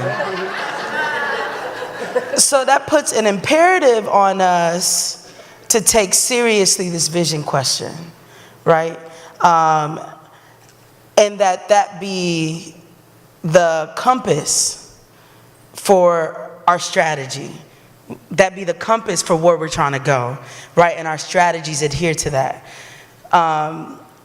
I think we have some opportunities, and I'm excited for our movement to try to experiment in different ways, particularly with this capitalism question, right? I think that culture is a system, right? It's one of the systems that we have the most ability in some ways to be able to take control in. There's a lot of opportunities for us to contend with, to abolish values and ways that we consider work, labor, and value in culture. I think we should also think about our home places as sites to disrupt capitalism, right? It's often, it's one of the places we can do the most work around uprooting patriarchy, right? And if we can reimagine, so Huey P. Newton, paraphrasing him, he says something to the effect that power is the ability to define the social phenomena and get people to adhere to it so you get the desired result. Work, as we see it associated with wages, is a social phenomena. There's nothing natural about that, right? Like, there is, like, carbon didn't get with hydrogen and boom, there was wage labor. Right. Like, there's nothing natural about that. Right. Like, that's you know what I mean? It's not like that. So, but we've taken things like wage labor and thought of them as natural things, but they're actually social phenomena. We've taken labor of raising children to be non-capital valued things, non-valued things, and we've seen that as natural. So I'm saying we have the ability in our own homes to directly contend with patriarchy, capitalism, and white supremacy in a way. And I'm a firm believer what we cannot practice at home, we ain't gonna be able to do, right? And so I feel like we have a great opportunity, especially when so many people in a different way have access to ideas, where we can talk to each other more rapidly, where information is more readily available to us. Not always good information, but information is more readily available to us. I think we have different opportunities in our homes to really do some of that work. And 3, I continue to be inspired with what we started with, like what had happened. So we come from a people who faced some of the worst forms of colonialism, racism, capitalism, right? We were chattel, we weren't even considered people, right? We were under chattel enslavement, and we defeated that, y'all. Can you imagine? Right? That is a violence to me unimaginable, right? But that was defeated. That was ended, right? Jim Crow. That is my grandmother's story, right? And because of that resistance work, it is not mine, right? That was defeated. That was a particular system of violence codified in a particular way that folks resisted, and we defeated that shit, you know? Sorry, I'm cussing. I'm talking like it's me and you, you know? So that says to me, right? And this is just science, minus my own spirit. That says to me that it is scientifically possible to defeat this, right? Like, period. My God. You gotta preach in this place, Em Adams. Yes. You know, and then I think, some of us wear those T-shirts. It's like we're the realization of our ancestors' wildest dreams, right? And I think that it's always fascinating to me as a facilitator how hard it is to get people to say what they want. Like, what is your vision? Very much, yes. What is your vision? Yes. I remember being in a Southern Movement Assembly space. We were doing an assembly on protecting and defending communities to end state violence. And they were these rad Project South youth, one time for Project South,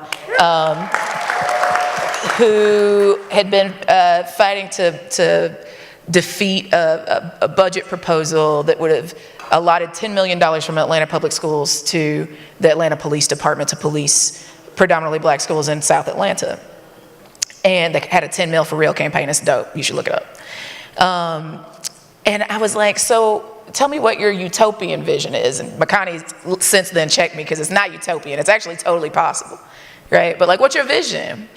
And they like went and they crewed up. They were like, we'll be right back. And they came back to me and they said, okay, in our utopian vision, we would actually be the ones that held the cops accountable. If they came in our school and they acted a fool, we would deal with it. If they came in our neighborhood and they was wilding out, we would handle them. And I was like, dope. Sounds amazing. And in your utopian vision, there would be police?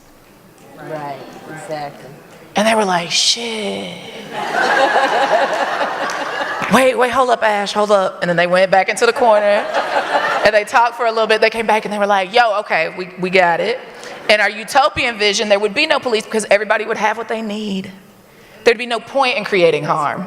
That's right. And if my youngins in South Atlanta can get it that quick just when I ask them a second question, then who are we to not be able to concisely and correctly answer the question, what is a new social solidarity economy? That's right. When we don't use those visionary, revolutionary, I would argue, visionary muscles, they atrophy. And I think it's time for us to really hold each other accountable to practices where we vision.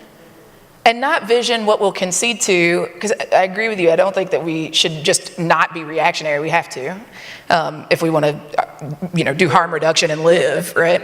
But like we also should say what our people deserve and demand it, right? And then I think secondly, I know there's some funder people in the room, is like, I also think we have to like really contest what is scalable and what, like if that's actually what is useful for us. Like what is the demand around scale? It's like if you build a co-op and all you serve is your hood or holler, that's dope to me. And I don't care if some, foundation that's mostly my capital anyway is telling me that to get access to that capital, I got to be able to do that 10 times bigger in 10 different places. Oh, but with 10% of the funding. With 4% of philanthropic dollars if you live where I live. Yeah. And where you live. Yeah. And probably just about that much where you live. So like this question of scale is not necessary. I want masses, of course. Yeah, I want more to do more, sure. But only for the sake of getting what our people need. Not for the sake of continuing to be in this stupid capitalist BS, right? Exactly. Quite frankly. Yes. I think that I would be, how many Southerners we got in the room? Hey, y'all. So I would be remiss to not be honest about the fact that as goes the South, so goes the nation is not an opinion, it is a fact. It is a fact. All these questions about immigration, even the most conservative, white, hating ass person in the South, especially rural communities that farm, are like, yo man, this immigration stuff is messed up. That's not good for my paycheck. Don't do that, right? So it's like, I think there's just so much to be said about what it means to have a lens on the South as the problem and not the solution, y'all. Especially in terms of talking about new social solidarity economies. Y'all talking about labor when black folks in Alabama, Mississippi, and the Deep South and Central Appalachia were building co-ops in the 20s. I think somebody's brother might have wrote a book about it. 19th century. Yes. Y'all heard of Hammer and Hoe? Read it. I tell somebody to read it once a week. Shout out to Robin. Shout out to Robin. Do that on video. Do that on video. Yeah, we love you, Robin. Right? It's actually black people and indigenous people and other racially particularly marginalized and gender oppressed people have been building new social solidarity economies in the South for definitely longer than I was itch in my mama and daddy's memory. Right? So what does it mean to have a lens on the South as the problem? Or the white working class, which is not how they even talk about themselves. Right. Right? The myth that rural white people who are working class or working poor or just cash poor folks, period, are Trump supporters when actually the reality is that most of them didn't vote at all. That's right. Right? What does it mean in terms of who we don't see to concede space to the right around the economy, which I think we do all too often. So I would say, look at the South, right? Learn from the South, amplify the South. I would say that our elders and ancestors said by any means necessary. And what my elders have taught me is when we say by any means, they mean by all of them. That's right. Silly fights between labor, unions, worker centers, and folks building cooperatives, we should struggle. Right. But if they win in, and we can win to here together, let's win to here together. Let's build this new social solidarity economy, right? I might not, policy, if you had asked me 2 years ago if I would be with M and Makani building the Movement for Black Lives policy table, I would have laughed you off the block. I would have been like, that is not revolutionary. That is reformist. That cannot be transformative, right? And now, what I'm realizing is, again, shout out to Robin. Robin said we were gonna usher in the third Reconstruction through that policy platform, that it can in fact be revolutionary. And so, I think we need to not be in silly, unprincipled fights about tactics, right? We need to develop multi-tactical strategies to build this new social solidarity economy that y'all are talking about all week. And then finally, I would say, and Miriam Kaba actually was just talking about this on social media, shout out to Miriam. You know, one of the questions that I get most often is like, times are so hard. And I'm like, time's been hard, right? And hard is relative, right? But like, where do you find hope? And I'm like, you know, I was struggling to figure out like a way to answer that question that felt genuine, you know? Not because I'm not hopeful, I'm a Gemini, realist and optimist at the same time, right? Jesus here. That's a nice way to put it. You know what I'm saying? I have both at the same time. I'm a realist and I'm optimistic. And I live in the South, I see people winning all the time, right? But Miriam made such a great intervention that I think we need to be saying, is that like hope is actually a practice. It's not just a thing that is. That's right. You either do it or you don't. You are either hopeful or you're not. That's right. And if you don't practice that, then what is the fucking point? Right. Right? What is the point? Right. Right? Yes. I refuse to believe as a Southerner, and you know, Southerners tend not to get into fights that we don't think we can win. I refuse to think that like these capitalists are somehow more smart or more savvy That's right. than the people in this room. And even more, I don't believe that like the people that live on the block that I was born on or the hollers that I've organized and grown up in, I think they're even smarter than me. And so I definitely don't believe that no 45 or his cronies are any more brilliant or capable of building revolutionary movements than regular ass people. And that, to me, is like the reason why hopefulness as a practice is critically important. So for those of us that have committed our lives to both in our homes and in our nonprofits and in the other organizations, the infrastructure and institutions that we build, to build a new social solidarity economy, that this practice of hopefulness, I think, is going to be critical for us to actually get to the place where it's not utopian. That's right. It's literally just the thing that if we just exploit the contradictions and open the door, we'll see in our lifetime. And I think it's a cop-out to believe that we cannot see and practice liberation right now. That's right. Right now. That's right. So, Yes. now we want to turn it back to you for a little bit. And so we've got some homies that are going to bring mics out to you all. Do you need these? Yeah. And so we're going to give you all a minute to like ask us some questions. Act right. Be nice to the mic holders. Can we do that? Can we drink a cup of Act Right and like be in conversation with each other real quick? All right, let's do it. And also, family, just another reminder around the translation. So, because they're going to be trying to catch you and hear what you say so everybody can participate. And I just want to also just give a shout out to Catalina and the crew, because language justice is so important as folks are lining up. And also acknowledge Catalina, because I've learned so much between her and Pancho Arrez about language justice over the years and how important it is. And again, as Em started us off with, is privilege is what you get to forget, you know. And so I'm just so grateful that you all are here and what you've been doing over decades, really, of the work. Thank you. Great. So if folks have questions, just wave at me. All right, come on up. And tell us who you are and where you're from. Shout out your crew. My name is Rami. I was gonna ask, so as a person who is not only a person of color, but also a youth of color, a trans person, a queer person, what can I do for my community? Okay. We're gonna take a couple, but we got you. Wave at me if you have a question so we can get the mic to you. All right. It's coming, it's coming.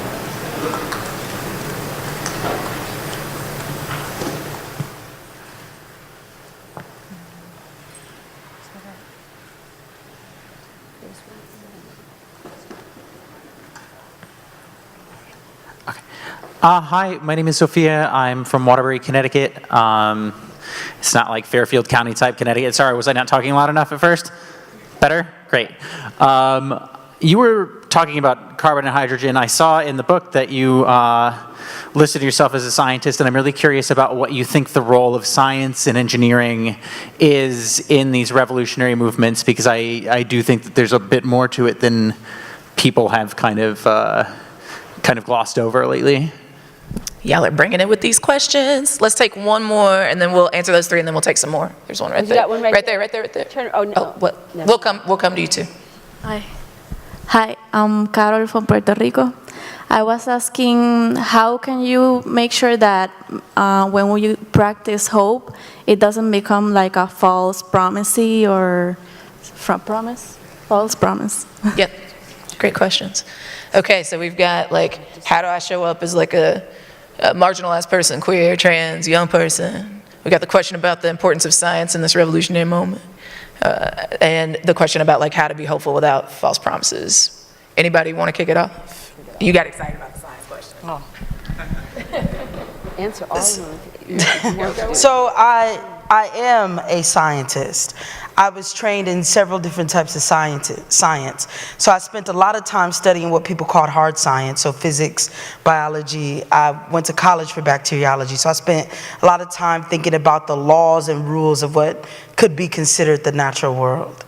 And then I also was introduced to movement building as a form of science, social science, so meaning it too has laws, it too has rules of how we can interpret, understand, intervene, and also predict outcomes. So the first thing that I say to people who are often like hard scientists is that science as a body of work is actually not objective. It's really not a neutral thing. So when we learn about science, we learn about the rules and laws. Like physics, it's like, oh, well, this is how it is. It's not to say some of the laws it's not to say that some of the teachings can't be applied the way that we've been taught that they were applied, but I mean the use of science. So science has been used to justify eugenics. Science has been used to justify racism, gender oppression, and a lot of things. Science is often used to justify or try to dismiss the work of folks who are working against climate injustices and environmental violence. I'm saying all that to say is too often scientists who are trained in white Western science are think of themselves as that they can be neutral, separate, removed from the social conditions in which they are trained. That is a huge error. That's not true. And in fact, as I was learning more about social science, I learned more about African philosophers, and one of the main differences between African philosophy and white Western philosophy is this concept of objectivity, where African people say you cannot remove yourself from the thing that you study, right? And that you actually have impact and imprint on it. So the short thing that I would say to people who consider themselves scientists, one, is to really observe and unpeel the things that are truly laws and things based on the actual natural world versus what are values instilled in observations, experiments that we try to apply natural laws to. So that's one, is like what actually is science, what is not. And then two, using those skills to advance the work of social movements. So if you know physical science, how are you participating in advancing efforts around climate justice, environmental justice? If you know medical science, how are you uplifting the work of natural medicine? How are you fighting to end bad trade policies that limit scientific advancements from reaching to particular countries, etc. That's what I was saying. So good. You want to answer any of the others before we? I'm good. All right. So I think I've got the science question. I think M knocked it out of the park. I was a liberal arts student. To the question of hope and how to throw down in your home space, I think they're both related. I mean, one, I think you're already doing it. You're showing up here, you're participating, you're asking your questions. I think then for me, it's like, what is my accountability to home, right? It's like, if I just come here, we have some intellectually stimulating conversations and then I feel smarter, but I don't do anything with it, then what was the point of my community making the sacrifice for me to be here, right? And so I think part of it is just continuing to show up as your full self, which is making space for so many people. Coming in these spaces, bringing your full self, and then making sure that we're like having those conversations back home is one of the ways that I think I try to be accountable to the people that I'm of. I think to the question of hope and how to not lean into being so hopeful that you're lying to the people. I think Makani said, like, claim no easy victories, like be honest and transparent. This shit is, that's what Cabral said through the embodiment in Makani, indeed. Is claim no easy victories and tell no lies, right? I think that the thing that resonates with me the most about what Miriam said is that demanding what our people deserve, there's no lie about what our people deserve, right? It is not a lie that our people deserve something better than capitalism, right? It's no lie to demand that our people deserve to be able to be in communities with each other where they can bring their full selves with love and dignity, right? It's also no lie that is work. It is a practice, and we all create harm and are gonna mess it all up along the way, right? So I think we can be honest while also not saying like, well, you know what, 45 got elected, it's a wrap, right? Because if so, then what's the point in spending all this money to bring us together to have these conversations, right? So I think it's a delicate dance of being honest with the people about the realities of where we are in this political moment. I think that far too many of us with visibility are not honest about the nuance of the crisis, right? And don't do enough study to even understand it, right? Or think it's the first time that there's been a crisis, right? Or that we're the first, last, and only to do this work, which is never true, right? And so I think being honest about that, being in a practice of study and a practice of being, pushing our people to be hopeful and to develop strategies that are really rooted in what they deserve. If we stay in that niche, I don't think we can, I think we can do the delicate dance of being honest about the urgency of now and the hopefulness of what we deserve. And our ability to actually achieve it in our lifetime, I think both are possible. I just want to add one quick thing, Harriet Tubman is my Orisha at this point. I've just really so feel her, so feel Sojourner Truth, so feel the people who could like see some things. Can you imagine being in the midst of chattel slavery and be like, I'm gonna come back and get people out. Like, some people, if you were doing like the little organizing, like little power map, you'd be like, oh, that's not a good strategy. Right? And so, right? And then you think,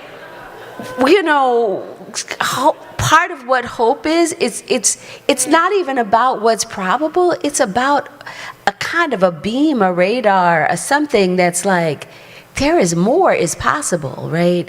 And every time we get there, the magic happens. So I just want to say that I don't know if I don't think you can be too Pollyanna. You can be irresponsible about not dealing with the risks. But in terms of what's the vision, what's possible, I think that the better we can hone our radar and just be really clear, and I think some of that is about a personal practice of quiet. What is our personal practice to even have the space to imagine each day and to think, because a lot of times as organizers, we sleep with our phones next to our beds. Maybe not you, maybe I'm telling too much of my own business, right? But a lot of us, we're not making space for any kind of peace to even do that. And one of the things as I read about Harriet Tubman, or over the years have read about her, is how much space she took to be in quiet, to listen to what she called the voice. And I'm thinking, so that to me is what hope is. It's like, what is your stillness practice to be like, this, I can see this is possible. It doesn't even matter if it seems not possible, this is what we need. It doesn't matter how possible it seems, because we would not be here based on that. It feels real, yeah. I mean, it's also like, we do it flippantly all the time, collectively, right? Like, raise your hand if you've ever been in the streets and said, I believe that we will win. But were you telling the truth, though? Were you telling the truth? Like, right? And if you were telling the truth, how is that not a declaration of faith? That's right. Can you touch the wind? Can you see it or smell it or hear it, right? It's literally the evidence of things unseen, right? You know, if you've ever chanted like, the people united will never be defeated, like, do you believe that? Because if so, that's a promise. Right? If you've ever, we're going to do this later, but like if you've ever answered, I'm on the freedom side, to which side are you on? That is literally a declaration, right? You were making a commitment to something. And so I think that if we're calling people into collective practice around that, if that's actually what that cultural organizing is, then it's up to us to actually be in an accountable practice to the living out of that every day in lifetime. It's how I treat my comrades, right? It's how I show up to parent my child.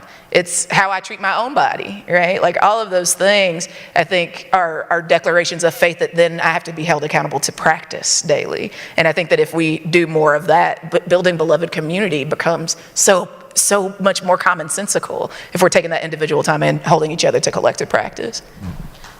So really, I'll be very brief. So really, two things about the hope question and telling the truth.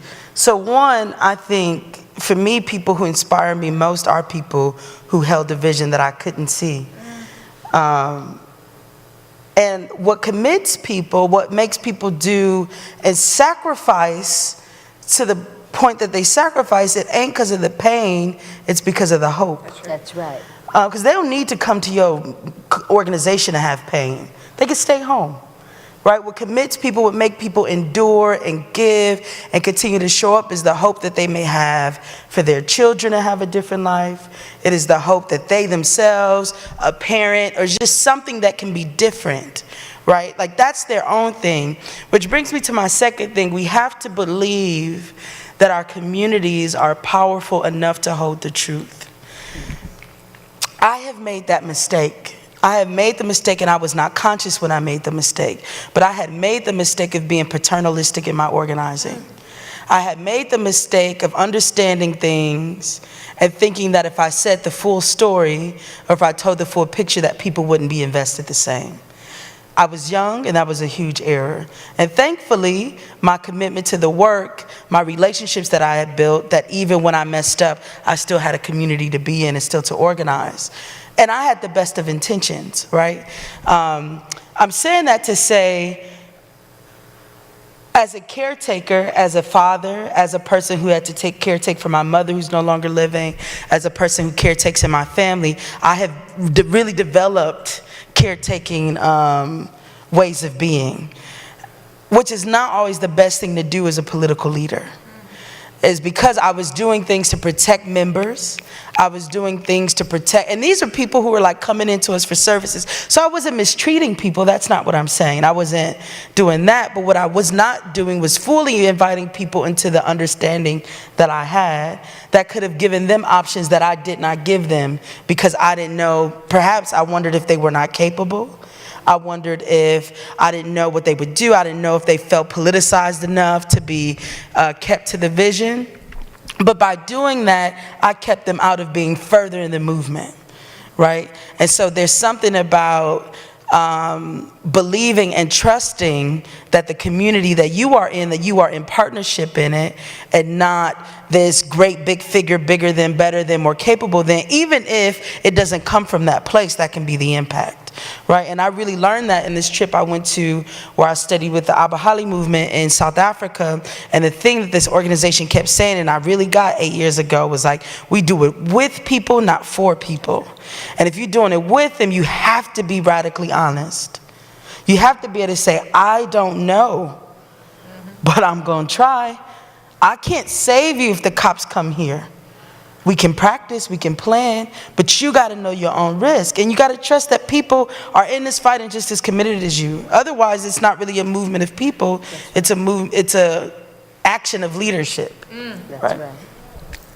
Hey, Ash. I think we're at time. Yeah. Yeah. Saddens me to say that. There's this brother had his hand up for a minute. Can we just take that one and then we'll close it down? Yes. All Okay, right. let's so do we're it. gonna make sure you get a mic right over here, and then we're gonna close it down.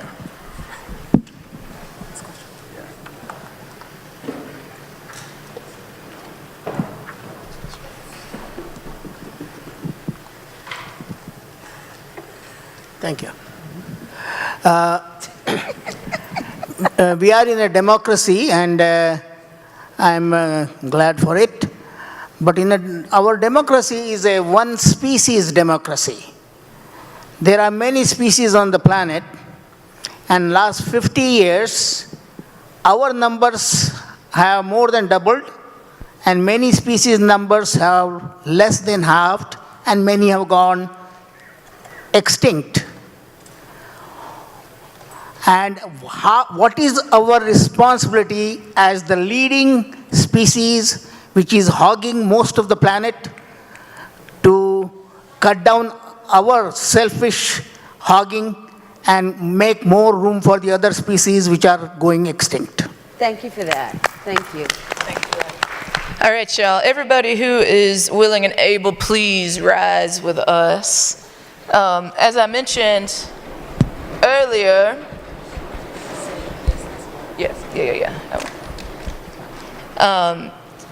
you know, as we were mentioning earlier, we believe that like these cultural practices that we engage in are actually like ways to hold each other to accountability around commitments, right? And so, as the comrade was saying, right, like how we interact with our relatives that are of other species, this planet, each other, we've got to make a commitment, right, to this, what it means to own our power and exercise it in ways that are not harmful, right? Towards building a new social solidarity economy that is good for the people and everything else on this planet and in the universe, right? So, we were talking a little earlier about how we could close this thing down, and we figured we would call you into making commitment with us. So this song that we're gonna sing actually comes from Central Appalachia, where I'm from. A little coal miner's wife who decided she was gonna ask her people which side they were on, right? And then, you know, in terms of like union bosses, unions, bosses, scabs, the people, right? And then fast forward to like the 90s, I guess, and this rad crew of Latinx organizers and hip hop artists called Rebel Diaz remixed it. But wait, I skipped a generation. In the 60s, 50s and 60s, there was this crew called the Student Nonviolent Coordinating Committee. They had some freedom singers that used to travel all over the place. They remixed it first, right? And they were talking about like, are you like a thug for like these like Bull Connors of the world? Or are you about this like freedom and liberation stuff, right? Obviously, they moved the needle towards winning, right? Then Rebel Diaz came in and they was like, yo, you can't leave us out, and they remixed it again. In fact, it was Tennesseans that told them that the chorus that they were using on their cover was from the SNCC Freedom Singers, right? And then fast forward again to the 2000s, there was this crew of like rabble-rousing black and brown young people called Freedom Side. And they did incredible work about building the bridge between black young people and especially undocumented brown youth.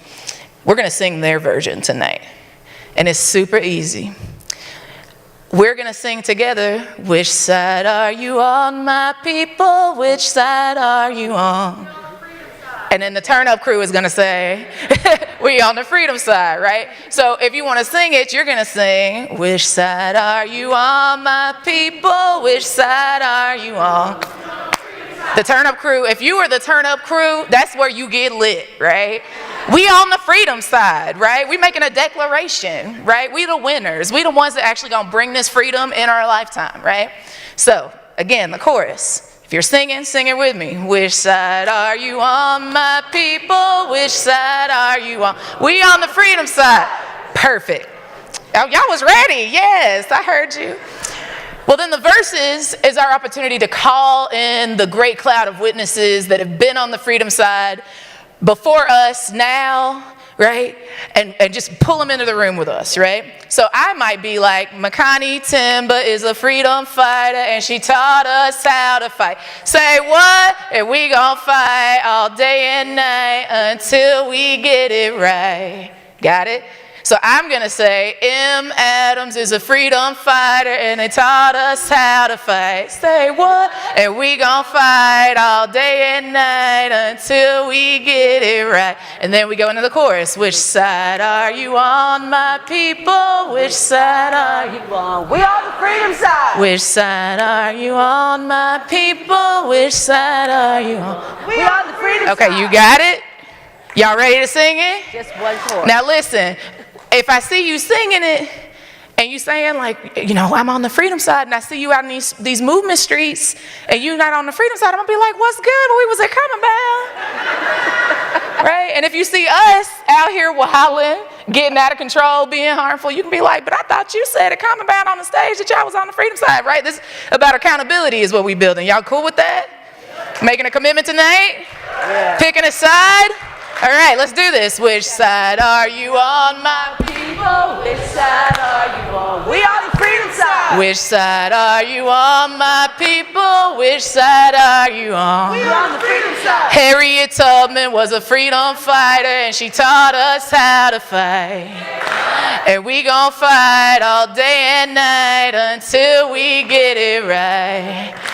Which side are you on, my people? Which side are you on? We on the freedom side. Which side are you on, my people? Which side are you on? We on the freedom Palestinian. Are some freedom fighters and they taught us how to fight.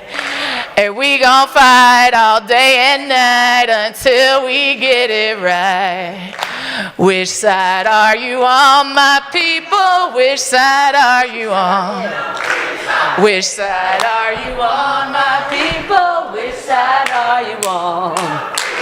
Ed Whitfield is a freedom fighter and taught us how to fight. And he won't fight until your night, until we get it right. Which side are you on, my people? Which side are you on? Which side are you on, my people? Which side are you on? We on the freedom side. Which side are you on, my people? Which side are you on? We on the freedom side. Which side are you on, my people? Which side are you on? Give it up for yourselves one time. Give it up for this incredible panel. Give it up to NEC! Yes, yes. I know. We all decided to have these. All right, everybody, that's it. You can go home. Workshops start at 9. Actually, one more. Can we get another round of applause for that incredible panel? They deserve that.